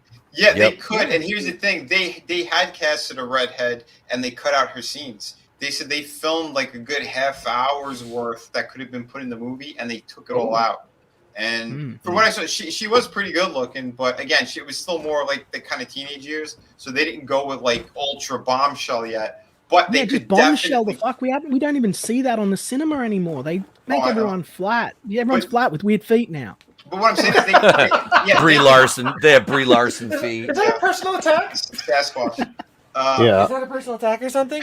Trying to see what can we get this finally? You're not gonna be able to see it, but Black Cat. Can we get fucking Felicia Hardy's smoke show ass as black? Like, I have been waiting so long for them, you know, like we got Gwen Stacy with Bryce Dallas Howard because she had that fucking wagon going on. There is zero chance we're going to get a black cat that is not African American. There is zero chance. You are right. Yeah, sadly, I think they're like the character's name Black. We have to make it black. It's like we have to make the black. It's like, wait, no, you don't. Wait a minute. That kills me though with Felicia Hardy. It's like because she's so hot, and it's like you know what? Make this happen. Anna de Armas, make her Felicia Hardy. And we're onto something. We're onto something here, guys. You know, think about this, right? Like Garfield, his whole thing is he's the sexy Spider-Man, right? He's the Spider-Man all the girls like. So give him the romance arcs. They're down to earth. You could give him. You know, now that he's got the tragedy of Gwen in his past, he's ready to move past it because of the latest film. He's a good-looking guy. Get him surrounded by some good-looking women. Give him a bit of that, the Archie injection into the Spider-Verse, you know, like they do, and give him a bit of a love triangle with Felicia and MJ and him grieving his previous loss. And you know, the chicks will be fucking all over that. And I think they will. I honestly think they will because they kind of teed it up here. Where Toby's like, oh yeah, I have someone. He's got her, and then he's like, Like, you could see he's lonely. He's alone. Yes, he's got more of that emotional thing to him, but it works with the type of Spider-Man that they started with him anyway. But now to make him happy and start to flip that Parker luck a little bit, because that was the one winning aspect with the character, right? Is he got the supermodel, amazing bombshell. From being a nerdy kid to having that, and then the rest of his life is pretty messed up. But you know, they struggle to make it work. She's still there for him no matter what, even though she knows this is hurting them. But she knows he's doing the right thing. He's saving so many. Yeah, she loves him and she respects him for who he is as a person, and you know, like, and also the weird spider agility is probably great in bed, but hanging upside down, all that great stuff. Yeah. Well, we know they'll nun the character up. Look at what they did in Mortal Kombat. Remember, it's verboten. They did it in the Spider-Man video game too. They turned the Black Cat from this like sexy cat suited chick into this like bulked up armor. You know, we're not going to see the sexiness that they had in the comics. Yeah. Yeah, That's a shame, and that's a crime. It's going to be Jade Cargill. Hey, Here's that's a my question future for- ex-wife. Hey, here's a question for another time. I mean, for another stream, we can probably do a segment. Like, who would you cast as Black Cat? Like, let's say out of the modern Hollywood lineup, who would you put? Who would you place as Felicia? Who has the class and sophistication to I'm be sorry, Felicia Hardy? Etep said it before. Anna de Armas. Yep. Either her or Catherine Winnick. Oh yeah. Yeah, Catherine Winnick could play this role. You know, honestly, I hate to have to say this, but if she was about, 10, 15 years younger, I'd say Katie Sackhoff. Yeah. Yeah. You need this She's- kind of Diamond is a girl's best friend, but Cat's got Right. claws style girl who can be the ritzy, sophisticated, like almost posh. But then when she's got the suit on, she's a nasty bitch. You know. See, like, I think Etep is right because I'm thinking about Catherine Winnick. For those who don't know who she is, she's from that Okay. Vikings series. She did a Yeah. couple other things. She's an actual real life martial artist. I think she's like 3rd or 4th degree black belt. mhm. And she's gorgeous and she could act. So yes, dude. she would be fantastic in that role. But I when you said Anna de Armas, I'm like, oh yeah, I could just Look at at her least scenes. her for an MJ. Her scenes from the new Bond movie, the few scenes that she was featured in, her doing those fight sequences, like because if I'm gonna see a female on screen doing some fighting, I want to see an athletic looking, like to moderately built, some muscle. You've got to look the part. Like, I don't buy Ruby Rose beating a dude my size's ass. Like, I'm not buying that brand. Like, you're selling it, I ain't buying it. Like you like that girl I have on my show, Jennifer Thomas. She's 5 foot tall. She's 135 pounds, and she could choke you out with her fucking calves. I mean, she's a bad bitch. She knows how to fight. You know, you show me somebody like that on screen, and she's beautiful. You guys have seen her on the show. She's beautiful. She's stacked, and she knows how to literally throw down. There's actresses like that out there. There's stunt women that can act and carry those Well, roles. look at Gina. Gina Carano should have played She-Hulk. Honestly, cut her down a little bit. You know, cut some of the body. Not saying she's fat. I'm not saying that. But to look like She-Hulk, you got to be a little more diced. Diced.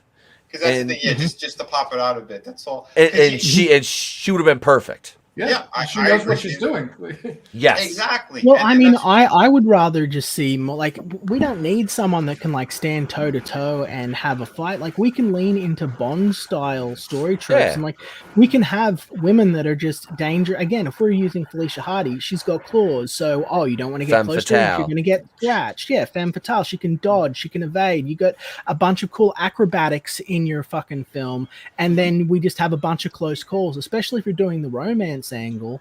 Folks don't want to see women getting slapped around on the screen too much. Like, especially if it's like severe damage, it like puts audiences off. So just beautiful, unobtainable supervillains, like, have her fucking stealing jewels and shit, and like a few close calls, and then she gets away over and over again. Like, you don't have them like with Black fucking Widow where it's like you're just trading blows for 5 minutes on the screen. It's like, jeez. And I agree Let with the men Frankie. fight and die. That's what we're for. Yeah, I agree with Frankie as well, and partly what Liam's saying, like it also applies to Pierce Brosnan. When he played 007, like I didn't want to see him getting beaten up. I'm like, ooh, that poor guy. He's such a little guy. Like it's just lengthy and bone thin. Nah, sorry. Yeah. He could deliver the line fine, but yeah, to me, I'm sorry, I didn't like him as Bond. But I want to see 15-minute scenes of women Ruby Rose's size getting beat like severely, like Janae Rice in an elevator, like they're at, like it's a fucking Chris Brown versus Rihanna in the front seat of the car when she told him she was more talented. I want to see that shit drawn out over like 15 minutes, like uncomfortably long scenes of fucking intergender violence. This is just ETEP's opinion for the algorithms. This I'm kidding, ladies and The thing gentlemen. is, like, when they're Mama built Susan, like- don't punish Vinny, punish me. I can take it. I'm masochistic. But when these Mama women are Susan. built like 14-year-old boys, you know, and they look like Right. small teenage boys, like, of course they're gonna get their asses wrecked. You know, like any adult guy going after a 14-year-old boy is gonna stomp him. Yeah. You know, form follows function, and we're not seeing that. You know, the Buffy No, we're thing not. works because it was magic, but this isn't magic. Show Cynthia Rothrock will go in there and whoop some ass. Oh, And, yeah, uh, sure, bro. Sonya Blade, she was the original inspiration for Sonya. Yep. Yep. Mhm. And that's it. Like you And have. did you know that talking about never mind. I was about to go back to MJ. I was about to go back to MJ and bombshells. That's a Well, hold on. Carry We said it from the start, and it was a missed opportunity. Frankie has been chiming in. We've had these discussions. Nikki Cox would have been the perfect MJ Yes. for the Toby universe. Yes. And Oh my I'm God. sorry, I will take a shot again at Dunce. I said it before. She looks like a homely girl with butter teeth. That is not MJ. She's a fine actress. She can be great in other things. She was not Mary Jane Watson to me. Oh. That girl was way too homely. To me. Mary She was Jane awful in needs to be Spider-Man 3. yeah. Mary Jane needs to be way, Awful. way out of Peter's league. Right, Yeah, that's what you need that when was you the point see of her. her The character. first thing you need to think is like, there ain't no fucking way he's getting. With Yeah, that. and like that's what you need to be thinking, and like not like, oh, she's the sweet girl next door. That's what you learn after the fact, right? Like Toby Maguire was a lot better looking guy than Kirsten Dunst was an attractive woman. You know what I mean? Like Yes. the properties of the aestheticity, there's a word for it, aestheticity of their relationship it are so tilted. And Peter Griffin, Seth MacFarlane, God bless him, said it best. He's like, it's like being in a hot body ugly head contest with Kirsten Dunst. You know, like that's basically what it is. She has like a really nice and not my type. She's a little skinny, but she has a really nice body and this fucked up looking head. And it's like, Jesus yeah, Christ. I said it. It's a hot body Yeah, ugly right. fucking head contest, and that's what she was. Look at the guy she married. Like, I've turned down hotter pieces of ass than Kirsten Dunst, and I'm not even. I wish I was lying. Like, she married some average, like, dumpy looking fucking guy. Like, he was in Jungle Hey, on Cruise behalf playing a of- Yahtzee. On behalf of dumpy looking guys in Jungle Cruise, fuck you. But she's not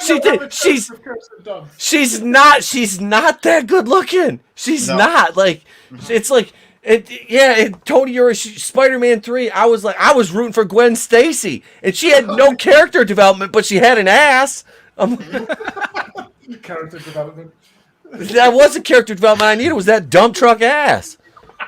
Like here's your Nikki Cox. I can't have it on screen too Yeah. long. So they'll probably bitch about it or cry and be, oh, this is not suitable for blah blah blah. That would have been Mary Jane perfectly. Yeah, right. Yeah, they're That's going to it, tell man. us that women with bodies like this don't exist, Vinny. They're Yeah, well, They going to say exist. she's not real. You can't give her a job. male gaze. Gotta give it to- Yeah. I'm sorry. This would have been a home run, you know. And she still looks absolutely amazing. What is wrong with these people? See, That look, guy even Defoe, certainly he's seems like, to think so. Look at him. Yeah. Picture for that, like, follow-up. Willem Dafoe ain't got a dump truck ass. he's like he was like, can Mary Jane come out and play? I just love the- Willem Dafoe is the guy looking through the window going, "Hey MJ," you know, like that's You think that's what he does when he's flying around on his goblin glider late at night? He's a peeping Tom. It's like, yeah, take it away. I'm not only a billionaire Oscorp owning supervillain, but I also do this when I'm looking in girls' windows. Yeah, he can run for president. He can talk about. Sorry. Let me smell your hair. Brutal warning when ETEP's opinions hit harder than Gwen Stacy's head. Savage. Oh, Hit wow. harder, hit harder than Ray Rice in an elevator with Janae. Just out of my nowhere. Yeah, that's Brutal Morningwood. He's a funny dude. Brutal Morningwood. He's Go awesome. go subscribe to my channel. I want you to come over and hang out on my streams. You're funny. It's good. I love that dude, man. Brutal's Yeah, the good best. dude. Yeah. Oh yeah. But yeah, man. Again, there's so much great stuff. I think in the works right now. What can we can actually get hopeful for? Because again, Sony is not letting go. They got 75% of the profits out of all this, and they had, I think, like 75% of the. Oh, they got 75% of the profits of this. Yeah, oh, yeah. Holy shit! And they did sign him for like 3 movies or something. Then, okay, this is making mad bank, right? Thus far, I reported on this in my video I released before I jumped on the stream. It's at $587 million worldwide right now. $253 million opening fucking weekend. This was Sony's home run for the year. Oh yeah. Oh yeah. And they've had a good year. This Disney movie was Sony's home run for the year. It was. Which is beautiful because you had Venom came out first, then you had Ghostbusters, then you had this, and Venom and this are Venom did like close to 600 million or something, somewhere around that. Which one, Venom? Yeah, didn't it do somewhere around there? Let me check real quick. Hang on. I might be 100 million off. It did have the opening weekend record for the pandemic era at 90 million. Right. Yes, 90 million opening weekend. Right now it's at 498 million. So basically $500 million worldwide.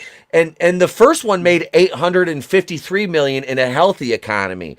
So, exactly. With everything, quote unquote, the pandemic era, still netting, $500 million against a budget of around 100 is not bad. Oh, dude, it's great. And like I said, it was fun. Was it perfect? No, but it was still a really good movie, man. Yes. I enjoyed it. I think it's out on Blu-ray now as well. January 1st. Oh, I think it's released. You can stream it now. What's it streaming on? Like Vudu. Wherever you can rent movies. No, dude, I think a friend of mine, he texted me earlier. He picked it up. It's out. Huh. Yeah, dude. Yeah, Venom 2. It's out on Blu-ray already. Oh, is it? Shit, I'm gonna go buy this. I'm gonna go buy it for Christmas then for the kid. Next time I go out, I'm gonna grab it because he hasn't seen it yet. Right now, it's crazy. You can't find anything. Once they're gone for good. All these stores, you barely see anything anymore. Remember, like the bargain bins, you might still have it at Walmart, but it's super slim pickings. They cut down on all the actual physical media. They just want everyone to stream and that's it. Yep. It's getting kind of crazy. And then what happens if you can't stream? Well, if there's a storm or they shut down power grids. Yeah. Because we know that might happen. They are too. They're just, subject to, hey, we're just gonna shut this shit down for a bit. And you're like, wait, why? And they're like, just shut up and stream something. Like, I can't stream something. You shut the power down. They're like, oh yeah, well, why don't you just die then? Because you're a drain on society and we hate you. And I'm like, hey, that's a little rude, don't you think? They're like, no, fucking die, seriously. Oh, Bruce Lombardo's in the house. Oh man, are you for real? She's got the mental. Oh, dude, that's how old is she? She's got to be late 40s, I think. Nikki Cox. Maybe 50, maybe. God damn, she's only 43. She's fucking 2 years older than I am. Are you shitting me? Yeah. Wow, dude, that's awful. Oh, she's married to Jay Moore. Oh, there you go. She already had that's what happened. She left Bobcat Goldthwait and went with Jay Moore. That's the problem. She just keeps going lower and lower in that. God damn it, Bob Sugar. God damn it, Bob Sugar. Thank it, Bobby. Damn it, Bobby. Ain't you the... Hey, that's my purse. I don't know you. Oh, there you go. If it's drug use. Oh, that's sad. Oh, man. That sucks. Drugs ruin so many people's lives. Dude, Hollywood ruined people. Let's just yeah. Well, they're the ones that make that stuff so readily available to kids. Yes. Of course, because that's part of it, right? And she started as a child actor, so she was through all this weird shit. That's awful. Cocaine is a hell of a drug. Yeah. Cocaine's a hell of a drug. Murphy Brothers. Charlie Murphy. They should have never gave you twin brother darknesses. Poor Charlie. Rest in peace. Oh, yeah, man. Another Murphy. One, man. I thought he was funnier than Eddie. I'm sorry. He was. I And you know loved what's his bad? statement. Charlie Murphy's gone, and we're still stuck with Don Cheadle. Right? That's not fair. Oh God. I'm here now. Deal with it. Yeah. I'm your fucking war machine now, bitch. Look at me. He's gonna climb a ladder to get inside the suit. When he's in there, like, you know, his feet land around at the knee area. Rhodey, are you in the suit yet? Hang on, I'm climbing the ladder. So like Gypsy Danger to him. It's like Bruce Banner and the Hulkbuster. Dude, it's unbelievable. But yeah, it is what it is. But hey, like I said, man, I'm happy and hopeful for Spider-Man. You know, here and out, we got some good stuff in the works, and I'm happy that they didn't kill off these villains, because that's another thing he loves to do. So again, and Defoe loves the character. Alfred Molina, he also loves the character. So if they do want to bring them back into the fold again, you know, we got a couple of years here now. Like, they can do. There's anything they can do with. It's there. So, and even if they don't, we still had a great send off, I think, for all these characters, which is a beautiful thing. But yeah, I'm very hopeful for what they could do and what they could build. Although I am sad that there is no Oscorp in the MCU. Like, Well, hold up now. We still have they're already developing a Sinister Six. We know they're already working on a movie for that. So I mean, you've got to have Oscorp, and you have to. It's got to exist somewhere in there. I know, but but if you think about it though, if it takes off, how long do you think it'll be before Kevin Feige will want to try to cash in on that too? Right. Given it's a shared IP. So well, you could still build it up from somewhere else. You know, he could have been somewhere, and he's like, all right, I want to build Oscorp in New York now, and you know, take over a high rise or some shit. Like I would still, but oh God, they need to. I was so pissed off last time during Far From Home when, you know, there was those rumors about they're gonna reveal the Sinister Six, the end of that, and it's gonna be, you know, playing Norman Osborn is gonna be David Morrissey, and I was like, I want to see the governor see how the governor, you know, plays fucking Norman Osborn, because he played a great psychopath in actually more of a sociopath in The Walking Dead. It'll be a lot different, because this man right here, that is that bar is lifted so high. I feel sorry for anyone who's gonna and that's the caveat now, is we're spoiled with Willem Dafoe playing Norman Osborn again.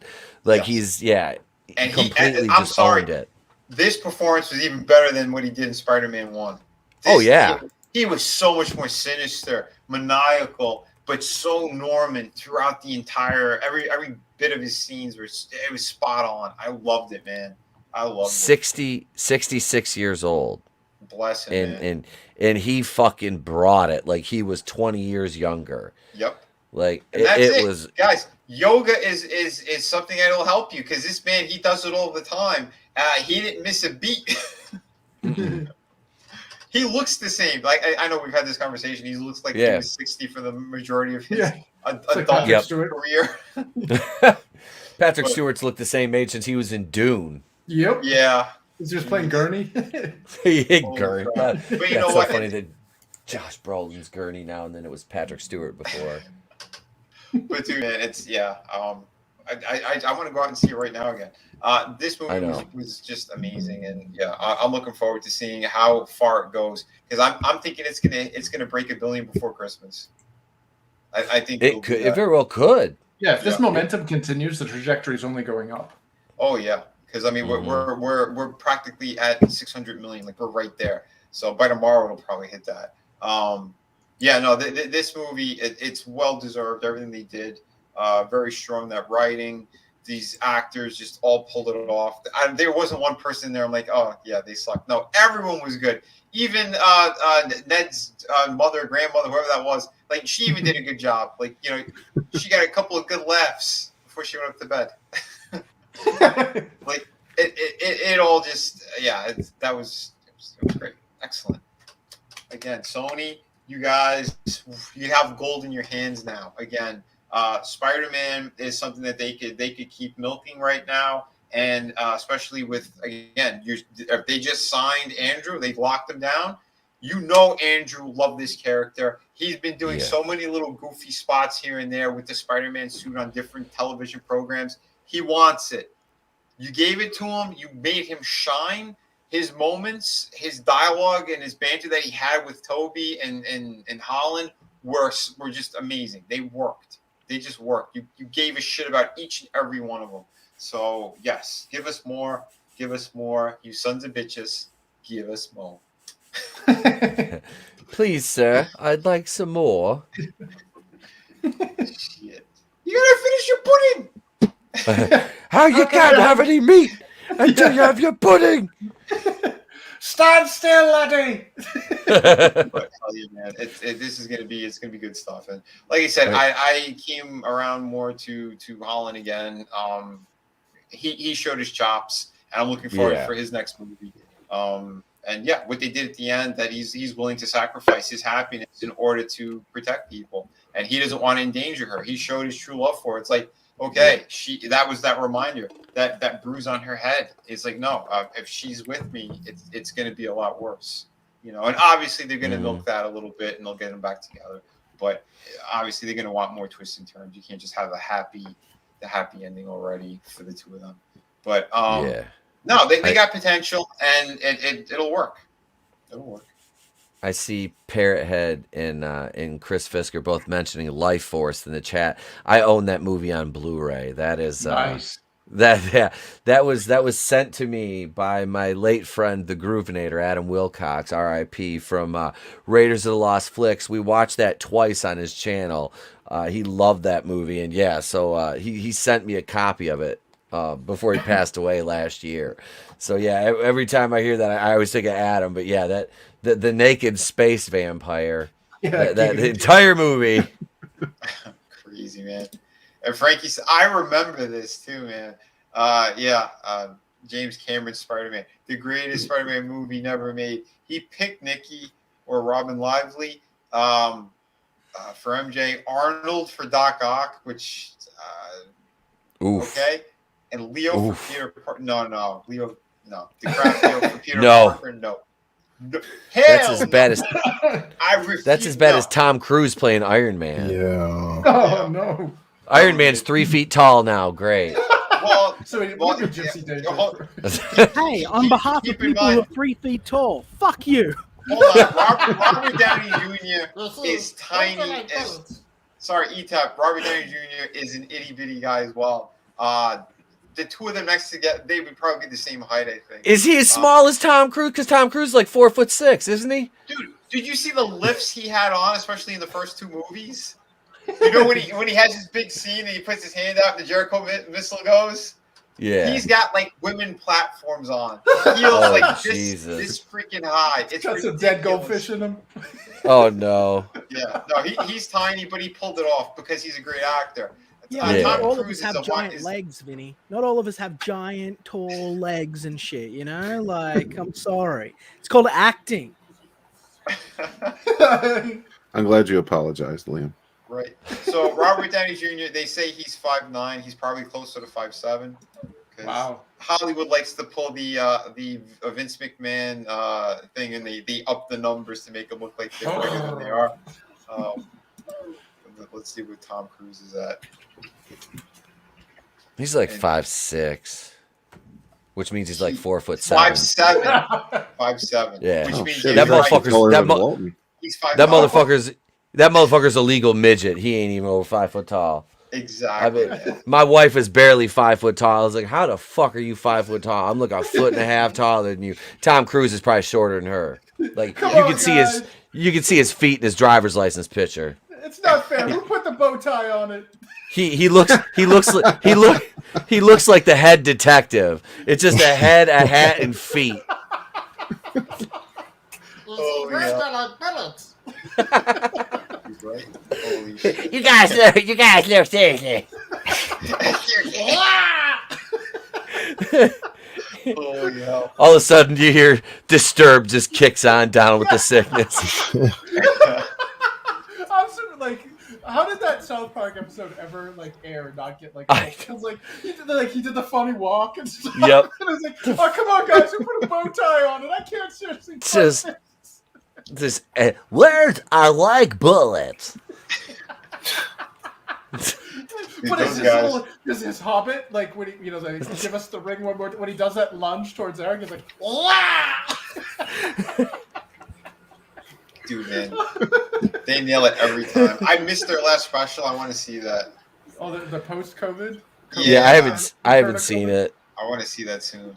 Yeah, it's pretty. I don't, Liam. I know you said you were able to find it somewhere, but yeah, man, we got to do like a watch party thing or something, man, because those guys are just damn hilarious, and Cartman is just—he's like one of the best characters written. Man. Oh God.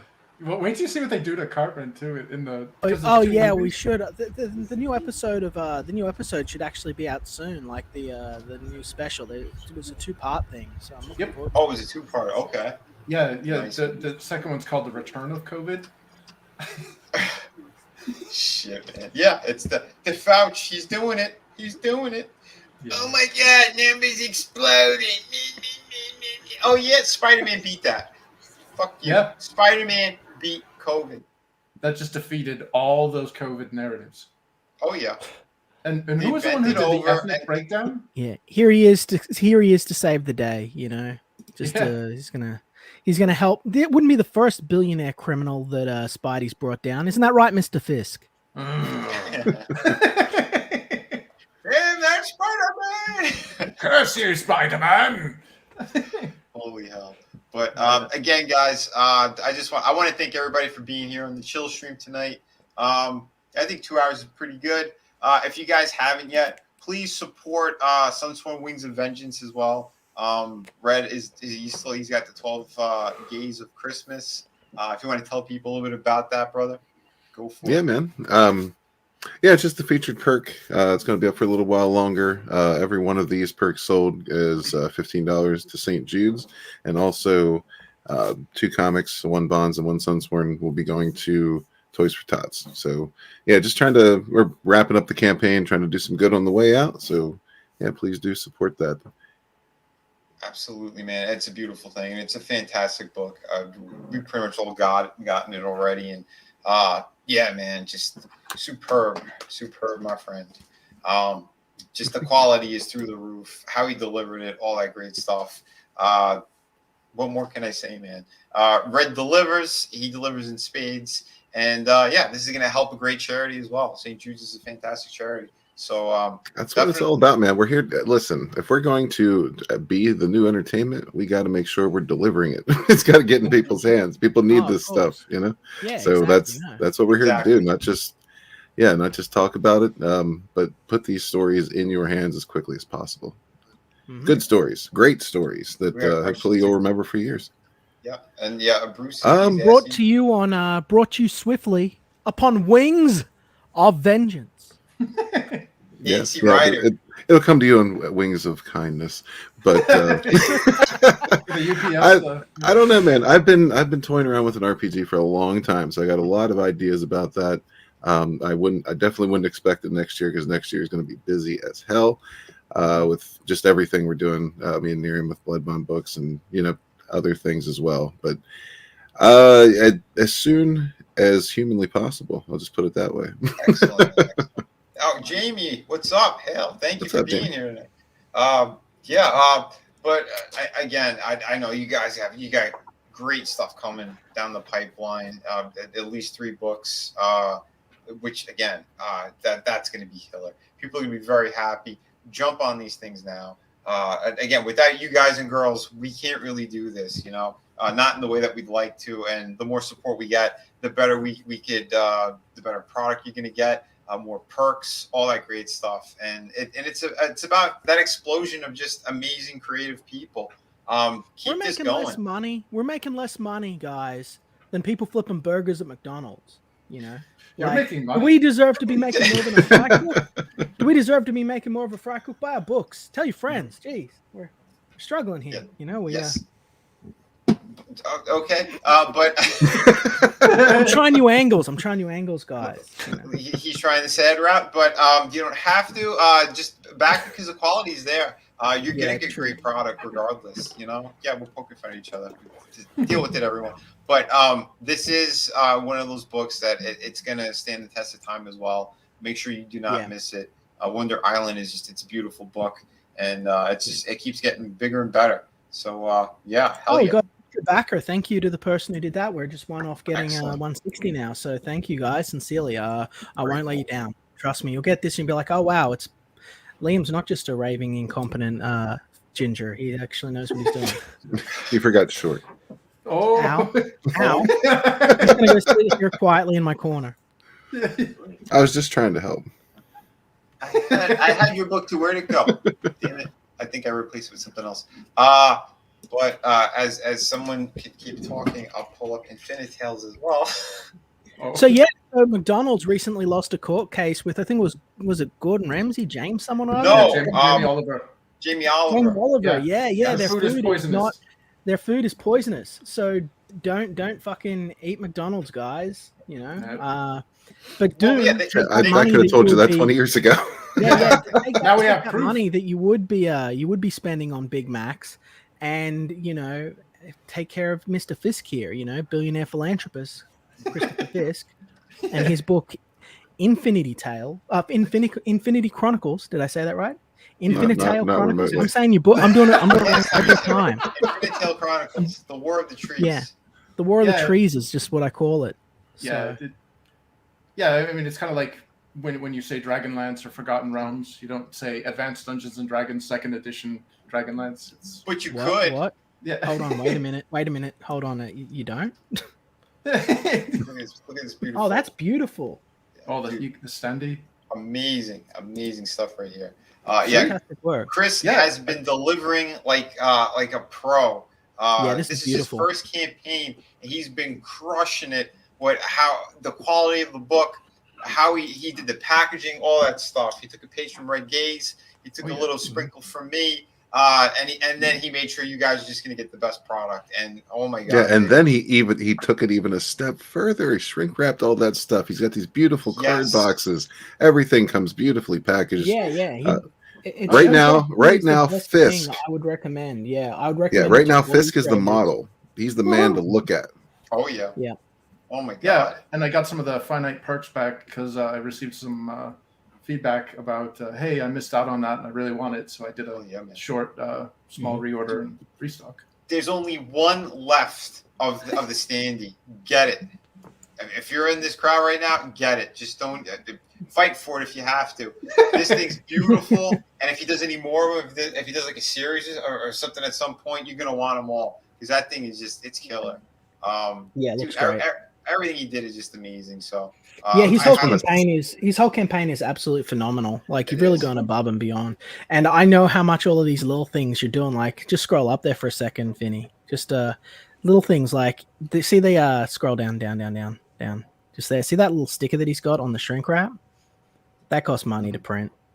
You paid for that. How many did you get done? Like 500? I printed them on my desk jet, but okay. Well, fuck you. It costs money. It costs money. Yeah, it does. All of this stuff. Look jet. at the professionalism that's got. Like, I love the shrink wrap. I suggest all creators should do it. It's a minimal cost, and it will guarantee that even if your packaging is damaged or tore, it's an extra layer of protection against the weather.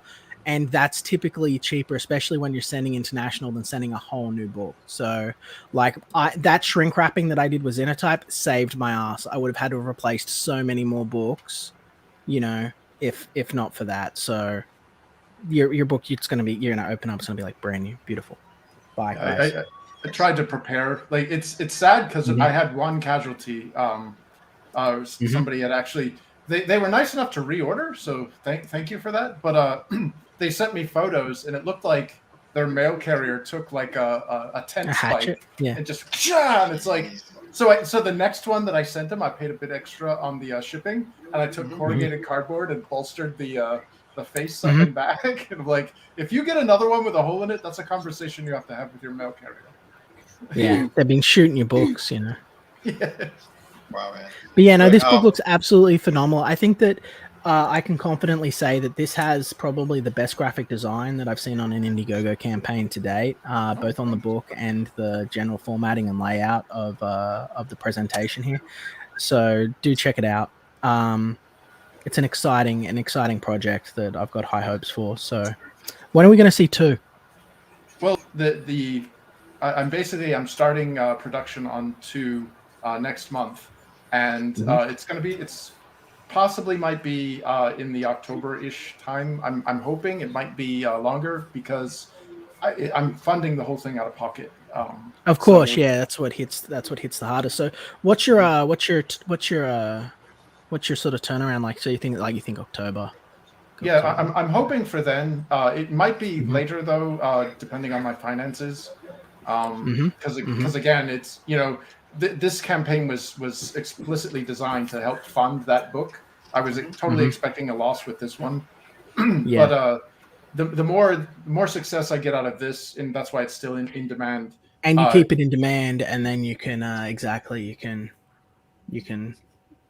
potentially put extra funds towards the next book, which is the goal. Yeah, guys, do check it out. I'll do a bit more promotion for this too as well, because I think this is probably one of the better books that is currently on the market. It's quality, and the people that I come on, that's what I try to make sure. I try to make sure you guys are going to get quality people, quality projects, and we're going to just keep growing this in a good way, man. That's just how we roll over here. So thank you, everyone. You guys have been rocking it as well. This was a fun little chill stream. I think I still, for Christmas Eve, I might be doing another stream anyway. I might still do the Friday stream this week. So awesome. For you guys and girls who are down for it, let me know. I might do it maybe 4:30ish. I don't know. Maybe I'll do it a little bit earlier. But we're gonna have some fun anyway, and just send some good vibes out there, because I know not everybody celebrates it, or they can't right now for whatever reason too. And certain countries are still pretty heavily locked down. I'm looking at you, New Zealand. I'm not gonna get political. I try to stay away from that today. But Spider-Man, everybody. Spider-Man. Yeah, we're having fun. It's what binds us all together, like a deep, intricate web. Yes. So thank you to everyone who came through in the chat. Thank you to everyone here on the show, except, ETEP, who hates the short. ETEP's like 6'3". It's so tall. It's all right. I married one of the shorts. And thanks for having me, Vinny. Trying to bring the communities together. Of course, man. Yeah. See, and I'm in the same club with ETEP. I'm about 6 foot. So, sorry for the shorties, but hey, he was a professional wrestler. We do appreciate the shorties. The shorties. We still like shorty. It's all right. Walton, we're looking down at you. No matter how high you climb in that fucking sapling, Walton, we'll always look down at you. And I want to say too, if you guys missed Walton's stream from yesterday, go check it out. He had on Jeremy from Geeks and Gamers, myself. I was on there. Red was on there. ETEP was there. It was a fun stream. It was great. Go check it out. And if you could help out Walton, he got hit by some scumbags. Yeah. They did the whole. They have like that scan thing if you're out in public where they could scan your wallet or something without you even knowing, just being next to them. And he got hit hard. They took most of the save. Yeah, they cleaned him out. Mm-hmm. So and that's not what we need in the Christmas season. No. We need to get rid of that, and we need to get rid of this. You must be this high to stream thing, because that's just getting in the way. We let you on anyway, guys. So it's all right. Yeah. But definitely help out Walton. He's a good dude, and he's a single father, and your donation to him is helping him pay his rent, and that's, if you're going to be giving, now's the time to be giving in the year. Absolutely. And like I said, he's been doing so much for so many people, for this community in such a great way. Trying to find where his link is. If anyone, and he's not like towering over the fucking tree, sucking up all the good oxygen and shit. You know what I mean? He's staying all low. All of these tall motherfuckers looking down on him. We love the man. I You just What a hide bunch sons of hide- bitches. Yeah, what you a what a hide what it. a heightest thing to say. Don't look down on the vertically challenged. hold on. Look, I'm even if you're short, you're still tall adjacent. I mean, We're not dwarves where we're lying down. it's like being Asian. You're white adjacent. I mean, you're almost there. All right, You've got I'm finally white. You're okay to be legally discriminated against by every other ethnic group, right? I mean, that's equality or equity. I can't remember. Hey, it's enough being discriminated against by the beautiful ladies for being short. You know, I hear you you. need more discrimination. You poor We're bastard. also But, a ginger. There it we is. should That's what check we're out. looking for. Yeah, here's the link. I went to find it as everyone was covering my ass. Thank you. But yeah, make sure to click on it if you could. If you could donate a little bit, and if not, at least grab it, put it out there on social media. Because again, Walton is a really good dude. He's been helping out so many people, and yeah, nothing but love for him, him and his family. You know, and he just moved too, so that hit that they gave him is bullshit. So yeah, if right you when guys you could do needed that something, money. that'd be awesome. Corey Barton, hey, thanks for popping in, buddy. Good seeing you. Excellent, man. Excellent. Yeah. Oh, by the way, if you're watching, you and your brother, I never left your group. Somebody had blocked me from your group and kicked me out, just so you know. But again, there's a lot of scumbags here and there. But no, I like you guys. You're cool. And yeah, keep making great books. I'm looking forward to yours. Actually, he's got a pretty cool project. Hell yeah. But there's no scumbags down here in the little Munchkin land. But though sometimes we do have to put up with Octavius cruising for our broads. You know. He's got 8 limbs. So. I had that happen. I got kicked out of the Fandom Collective patron chat, which I'm a member of the fucking Fandom Collective's creative team, which is fucking hilarious. I got kicked out. I'm like, why can I not see the group chat anymore? And they're like, somebody, and this was on Twitter, you know, and they're like, somebody must have blocked you. And who was it that blocked me? It was Mr. fucking Burger blocked me because I had this grifter piece of shit on my show one time, and he got mad because we didn't want to buy into his scam, and we're like, and respectfully we're like, no thank you, you know, it's me, Tony, and Sal, and we're like, no, and this bitch blocks me in a Phantom Collective group, and I'm talking to Flipped Out and Rookie, I'm like, why can I not see the group chat? And they're like, somebody must have blocked, because I wasn't that, you know, honed in on Twitter yet, and they're like, somebody must have blocked you. I'm like, it turns out this son of a bitch blocked me. I'm like, oh, that's nice, you petty piece of shit who you talentless hack. Fuck you, Mr. Burger. Like sorry. See, and that's why we don't deal with scumbags. So yeah, we got great people here. We're gonna keep the energy positive and just Spider-Man. Awesome. Spider-Man. And going into the new year, like I said, man, it's going to be a lot of amazing stuff from a lot of just killer creators here. So, yeah, keep an eye out. Like I said, we have the best coming your way. I want to thank each and every one for being here. I'm sorry. I didn't even I didn't give Tony Tone Deaf. Let people know where they can find your brother, because he's got a great channel. Oh, yeah, the Clown World Review. We cover all kinds of stuff over there, including most Tuesdays. We're taking this next Tuesday off as far as wrestling goes, but we cover the Monday Night War week for week. We talk about Raw and Nitro from back in the day. Yeah, we're getting through 1996 now. We're close to the King of the Ring and Stone Cold Steve Austin. Mankind's going to be debuting, so everything's kind of coming together on WWF side, and we're getting close to the NWO on WCW side. So yes, yeah, we usually do it every Tuesday, 8 p.m. Eastern time, 5 p.m. Pacific. So come check us out. And I think I'm gonna do some kind of just, you know, chill stream, you know, on Tuesday, some kind, because it's the solstice. I love the winter solstice. I'm out here in the desert, so I like nice short days, you know. Beautiful, yeah. So honk the clown nose. Honk the clown nose. Yeah.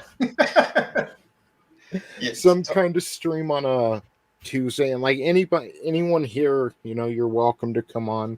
Probably just talk pop culture or whatever. Hell yeah. It's always a great time hanging out with Tone over there. And yeah, I'm in one of the on the wrestling streams, and it is always a fun time, and just reminiscing about that stuff too. It's great. It's back when wrestling was still fun. Yeah. We still had cool characters and people that we kind of grew up on. So definitely check that out. And he does great videos as well. Great funny stuff. His Wakanda Land is just amazing. Check that out. And speaking of another fantastic channel, the Place to Be Reviews, ETAP. Oh my God, I love this guy's channel too. Hi, I'm Troy McClure, but you might remember me from such movies as... Actually, this is my Billy D. Williams voice. I don't even know what I'm doing anymore. Have a Colt 45 and have sex with the Millennium Falcon. That's what we do over here. Hey. Welcome to the cool side. No, I'm Etep Queen of Etep Queen's Place to Be Reviews. Thanks for having me on, Vinny, Red, Liam, Tony, Chris. This has been a blast. Thank you, guys. This panel is amazing. This chat always is great, and I'm gonna go watch Yellowstone now because I missed watching that earlier, and I have Christmas presents to wrap. But this week we've got the live show tomorrow night, which will be the last live stream before the 29th, which is a week from this Wednesday. I'll be out of town. I was gonna record more videos tonight to release over the time I was gone, but I decided to come on here and have fun with the guys. So I'll be doing that tomorrow morning, record about 3 videos to release over the next 6 or 7 days. You'll have the live stream tomorrow night. Like I said, me, Tony, Vinny, and Red. Episode 183 or 4 of Going In Raw. Which, wow, we're going to hit 200 here. That's insane. That is awesome. It's fun. It's been so much fun. But yeah, so stay tuned for that. I'll have a video coming out about Gremlins. And how that's a great Christmas movie, because I did Die Hard last year, so I figured I'd do Gremlins this year. And then I'll have a Festivus video I'll be releasing, because Festivus is it's a Festivus for the rest of us, and that is one of my favorite holidays. Festivus is for the best of us, Festivus is you don't need a pole. You don't need a tree. All you need is a pole. It requires no decoration. Because I find tinsel distracting, in the words of Frank Costanza. So I'll have that coming out, and my Hit Monkey review, Marvel animation, yay! Awesome Hit one. Monkey. Merry Christmas. Yeah. Hey, Merry Christmas, Merry Christmas to all my Etepians. And welcome if you're new to the Church of Etepology. I'm your pastor, your rabbi, your shaman of Etepology. And you can come to church with us Monday nights at 8:35 Eastern on the Place to Be Reviews. Wednesday nights 8:35 Eastern for Going Rogue. And you can always put your money in the hat because the church needs a new door. Thank you, Vinny, for having me on it. And go over and visit us on Teespring and buy a T-shirt. Do it. Pleasure, my friend. Yeah, and guys, he just finished up a new Spider-Man video. So if you want I did, I just released it. Go check that new Spider-Man video out. Go check it out. Check it out. And again, because Brutal Morningwood is awesome, everybody, look, it's Robert Loggia. Robert Loggia. We got a little bit of inside joke. Yeah, it's a great thing. Oh my God. It's Robert Loggia. If you haven't yet, go to YouTube, type in Robert Loggia and Minute Maid Orange Juice. Yeah. You can thank me later. It's the best. So remember, drink your juice, everybody. Yeah. Billy, drink your juice. It's me, Robert Loggia. We're at about 18 or 19 minutes. Is this officially the longest closeout segment of any show that we've ever done? No. Are we getting trophies? We've gone longer with closeouts. I think when you were on, when we were talking about Masters of the Universe, we did 4 hours. We had a closeout that went 45 minutes.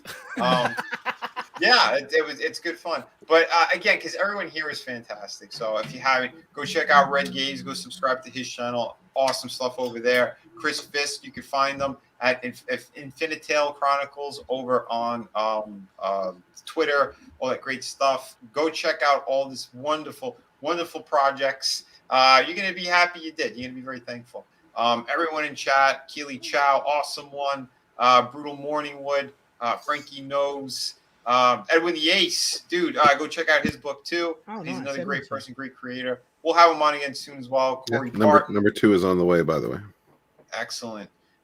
Shadow, we had Shadowhawk Backs. he keeps changing his name a little bit. We got Wookiee Supremacy in the house as well. Thank you, everyone here. King of the Squibs, Jamie East, Fizz Chozo, Bruce Lombardo. Who else we got here? We had a bot, which hi Laura. Laura the bot. Why not? Don't be mad at us. Ron Martin. Who else we have in here? Parrot Head. Yeah, I'm scrolling up. We had a lot of good people visiting tonight, which was great. Rich Cook. Going. Hold on. We appreciated you. Thank you for your money and thank you absolutely. for your time. Sam Rogers. Again, more wonderful people. Darius, thank you for the super chat tonight too. You rock. I hope you enjoyed the stream tonight. Chris Fisk. Well, he's here. Wait a minute, Chris Fisk. Walton. Yeah, thank you, brother, for popping in as well. Dude, yeah, I filled up. If I had an extra slot, I would have definitely had him come in here. Ashley Lynn, Gaia Storm. Thank you. Liam wanted me to say the full name. Thank you for being here as well, because Ashley Lynn is awesome. And yes, I definitely, we're gonna put you on too. If you guys are free for the Friday stream, maybe I'll get you guys on there. But yeah, well, we'll see, man. Master of the TDS, thank you for being here as well. Pale Rider, did I say before? I don't know. The Sentinel. Go Pale Rider. Hey, Pale Rider, did I have a good one? That was awesome. Small Time Republic. Yeah. What did I miss? There might be one or two more in here. Maybe Human. What about? We had Shadowhawk. The lovely Sherry. Thank you again. Like I said, we had really, really cool people here all the time. The support is fantastic from each and every one of you. Adega Outlaw, Angelus Draven, Tina Bojan. Yeah, man. Just so many cool people. You guys make it worth doing all this stuff because, again, we work hard, and these streams are usually our chill and hangout times as well, and we get to talk about really awesome stuff and things that just. This is the only time you can pry a fucking pen out of Vinny's hand. Yeah, more or less, right? Because, like I said, if my face is on camera, that means I'm not working. So it's crazy, but thank you, everyone. Much love to everyone. Please be safe this holiday season as well. And yeah, check back tomorrow over on the Place to Be Reviews. We're going to have a great stream over there. The Clown World review on Tuesday. I don't think there's anything on Wednesday, right? Don't let Skynet win, guys. Don't let Skynet win. Don't. And Thursday, I think Tommy and I are still going to be doing one of our toy streams over on his channel. So Tommy and the Guinea Pig Collective. Check out all that great stuff. And then Friday, come back here. I might be doing some more toy streams, or not streams, toy videos. I might have a couple more before Christmas. So this week, I'll try to crank out a few more because I picked up a couple of cool things. If you guys are into the Rocketeer, I found a really cool figure that Diamond selected. So I might be doing a review on that. Yeah. Anyway, guys, girls, thank you all. Remember, be kind to one another. Kick ass while you create. We will see you very soon. And where is my? Damn it! I screwed up again, didn't I? Hold on. Red told me I can't use it here. Where the hell is it? Yeah, you should be able to. It's under brand. Oh, there we go. The window closes. Okay, Boomer. That's weird. Anyway, I'm going to be a little more professional, so we're going to just do the close and intro now. One button click, finally. So thank you, everyone. Till next time. Much love.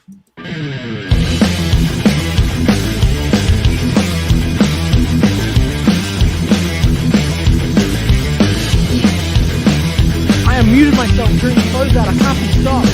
I'm a terror. Son of a bitch.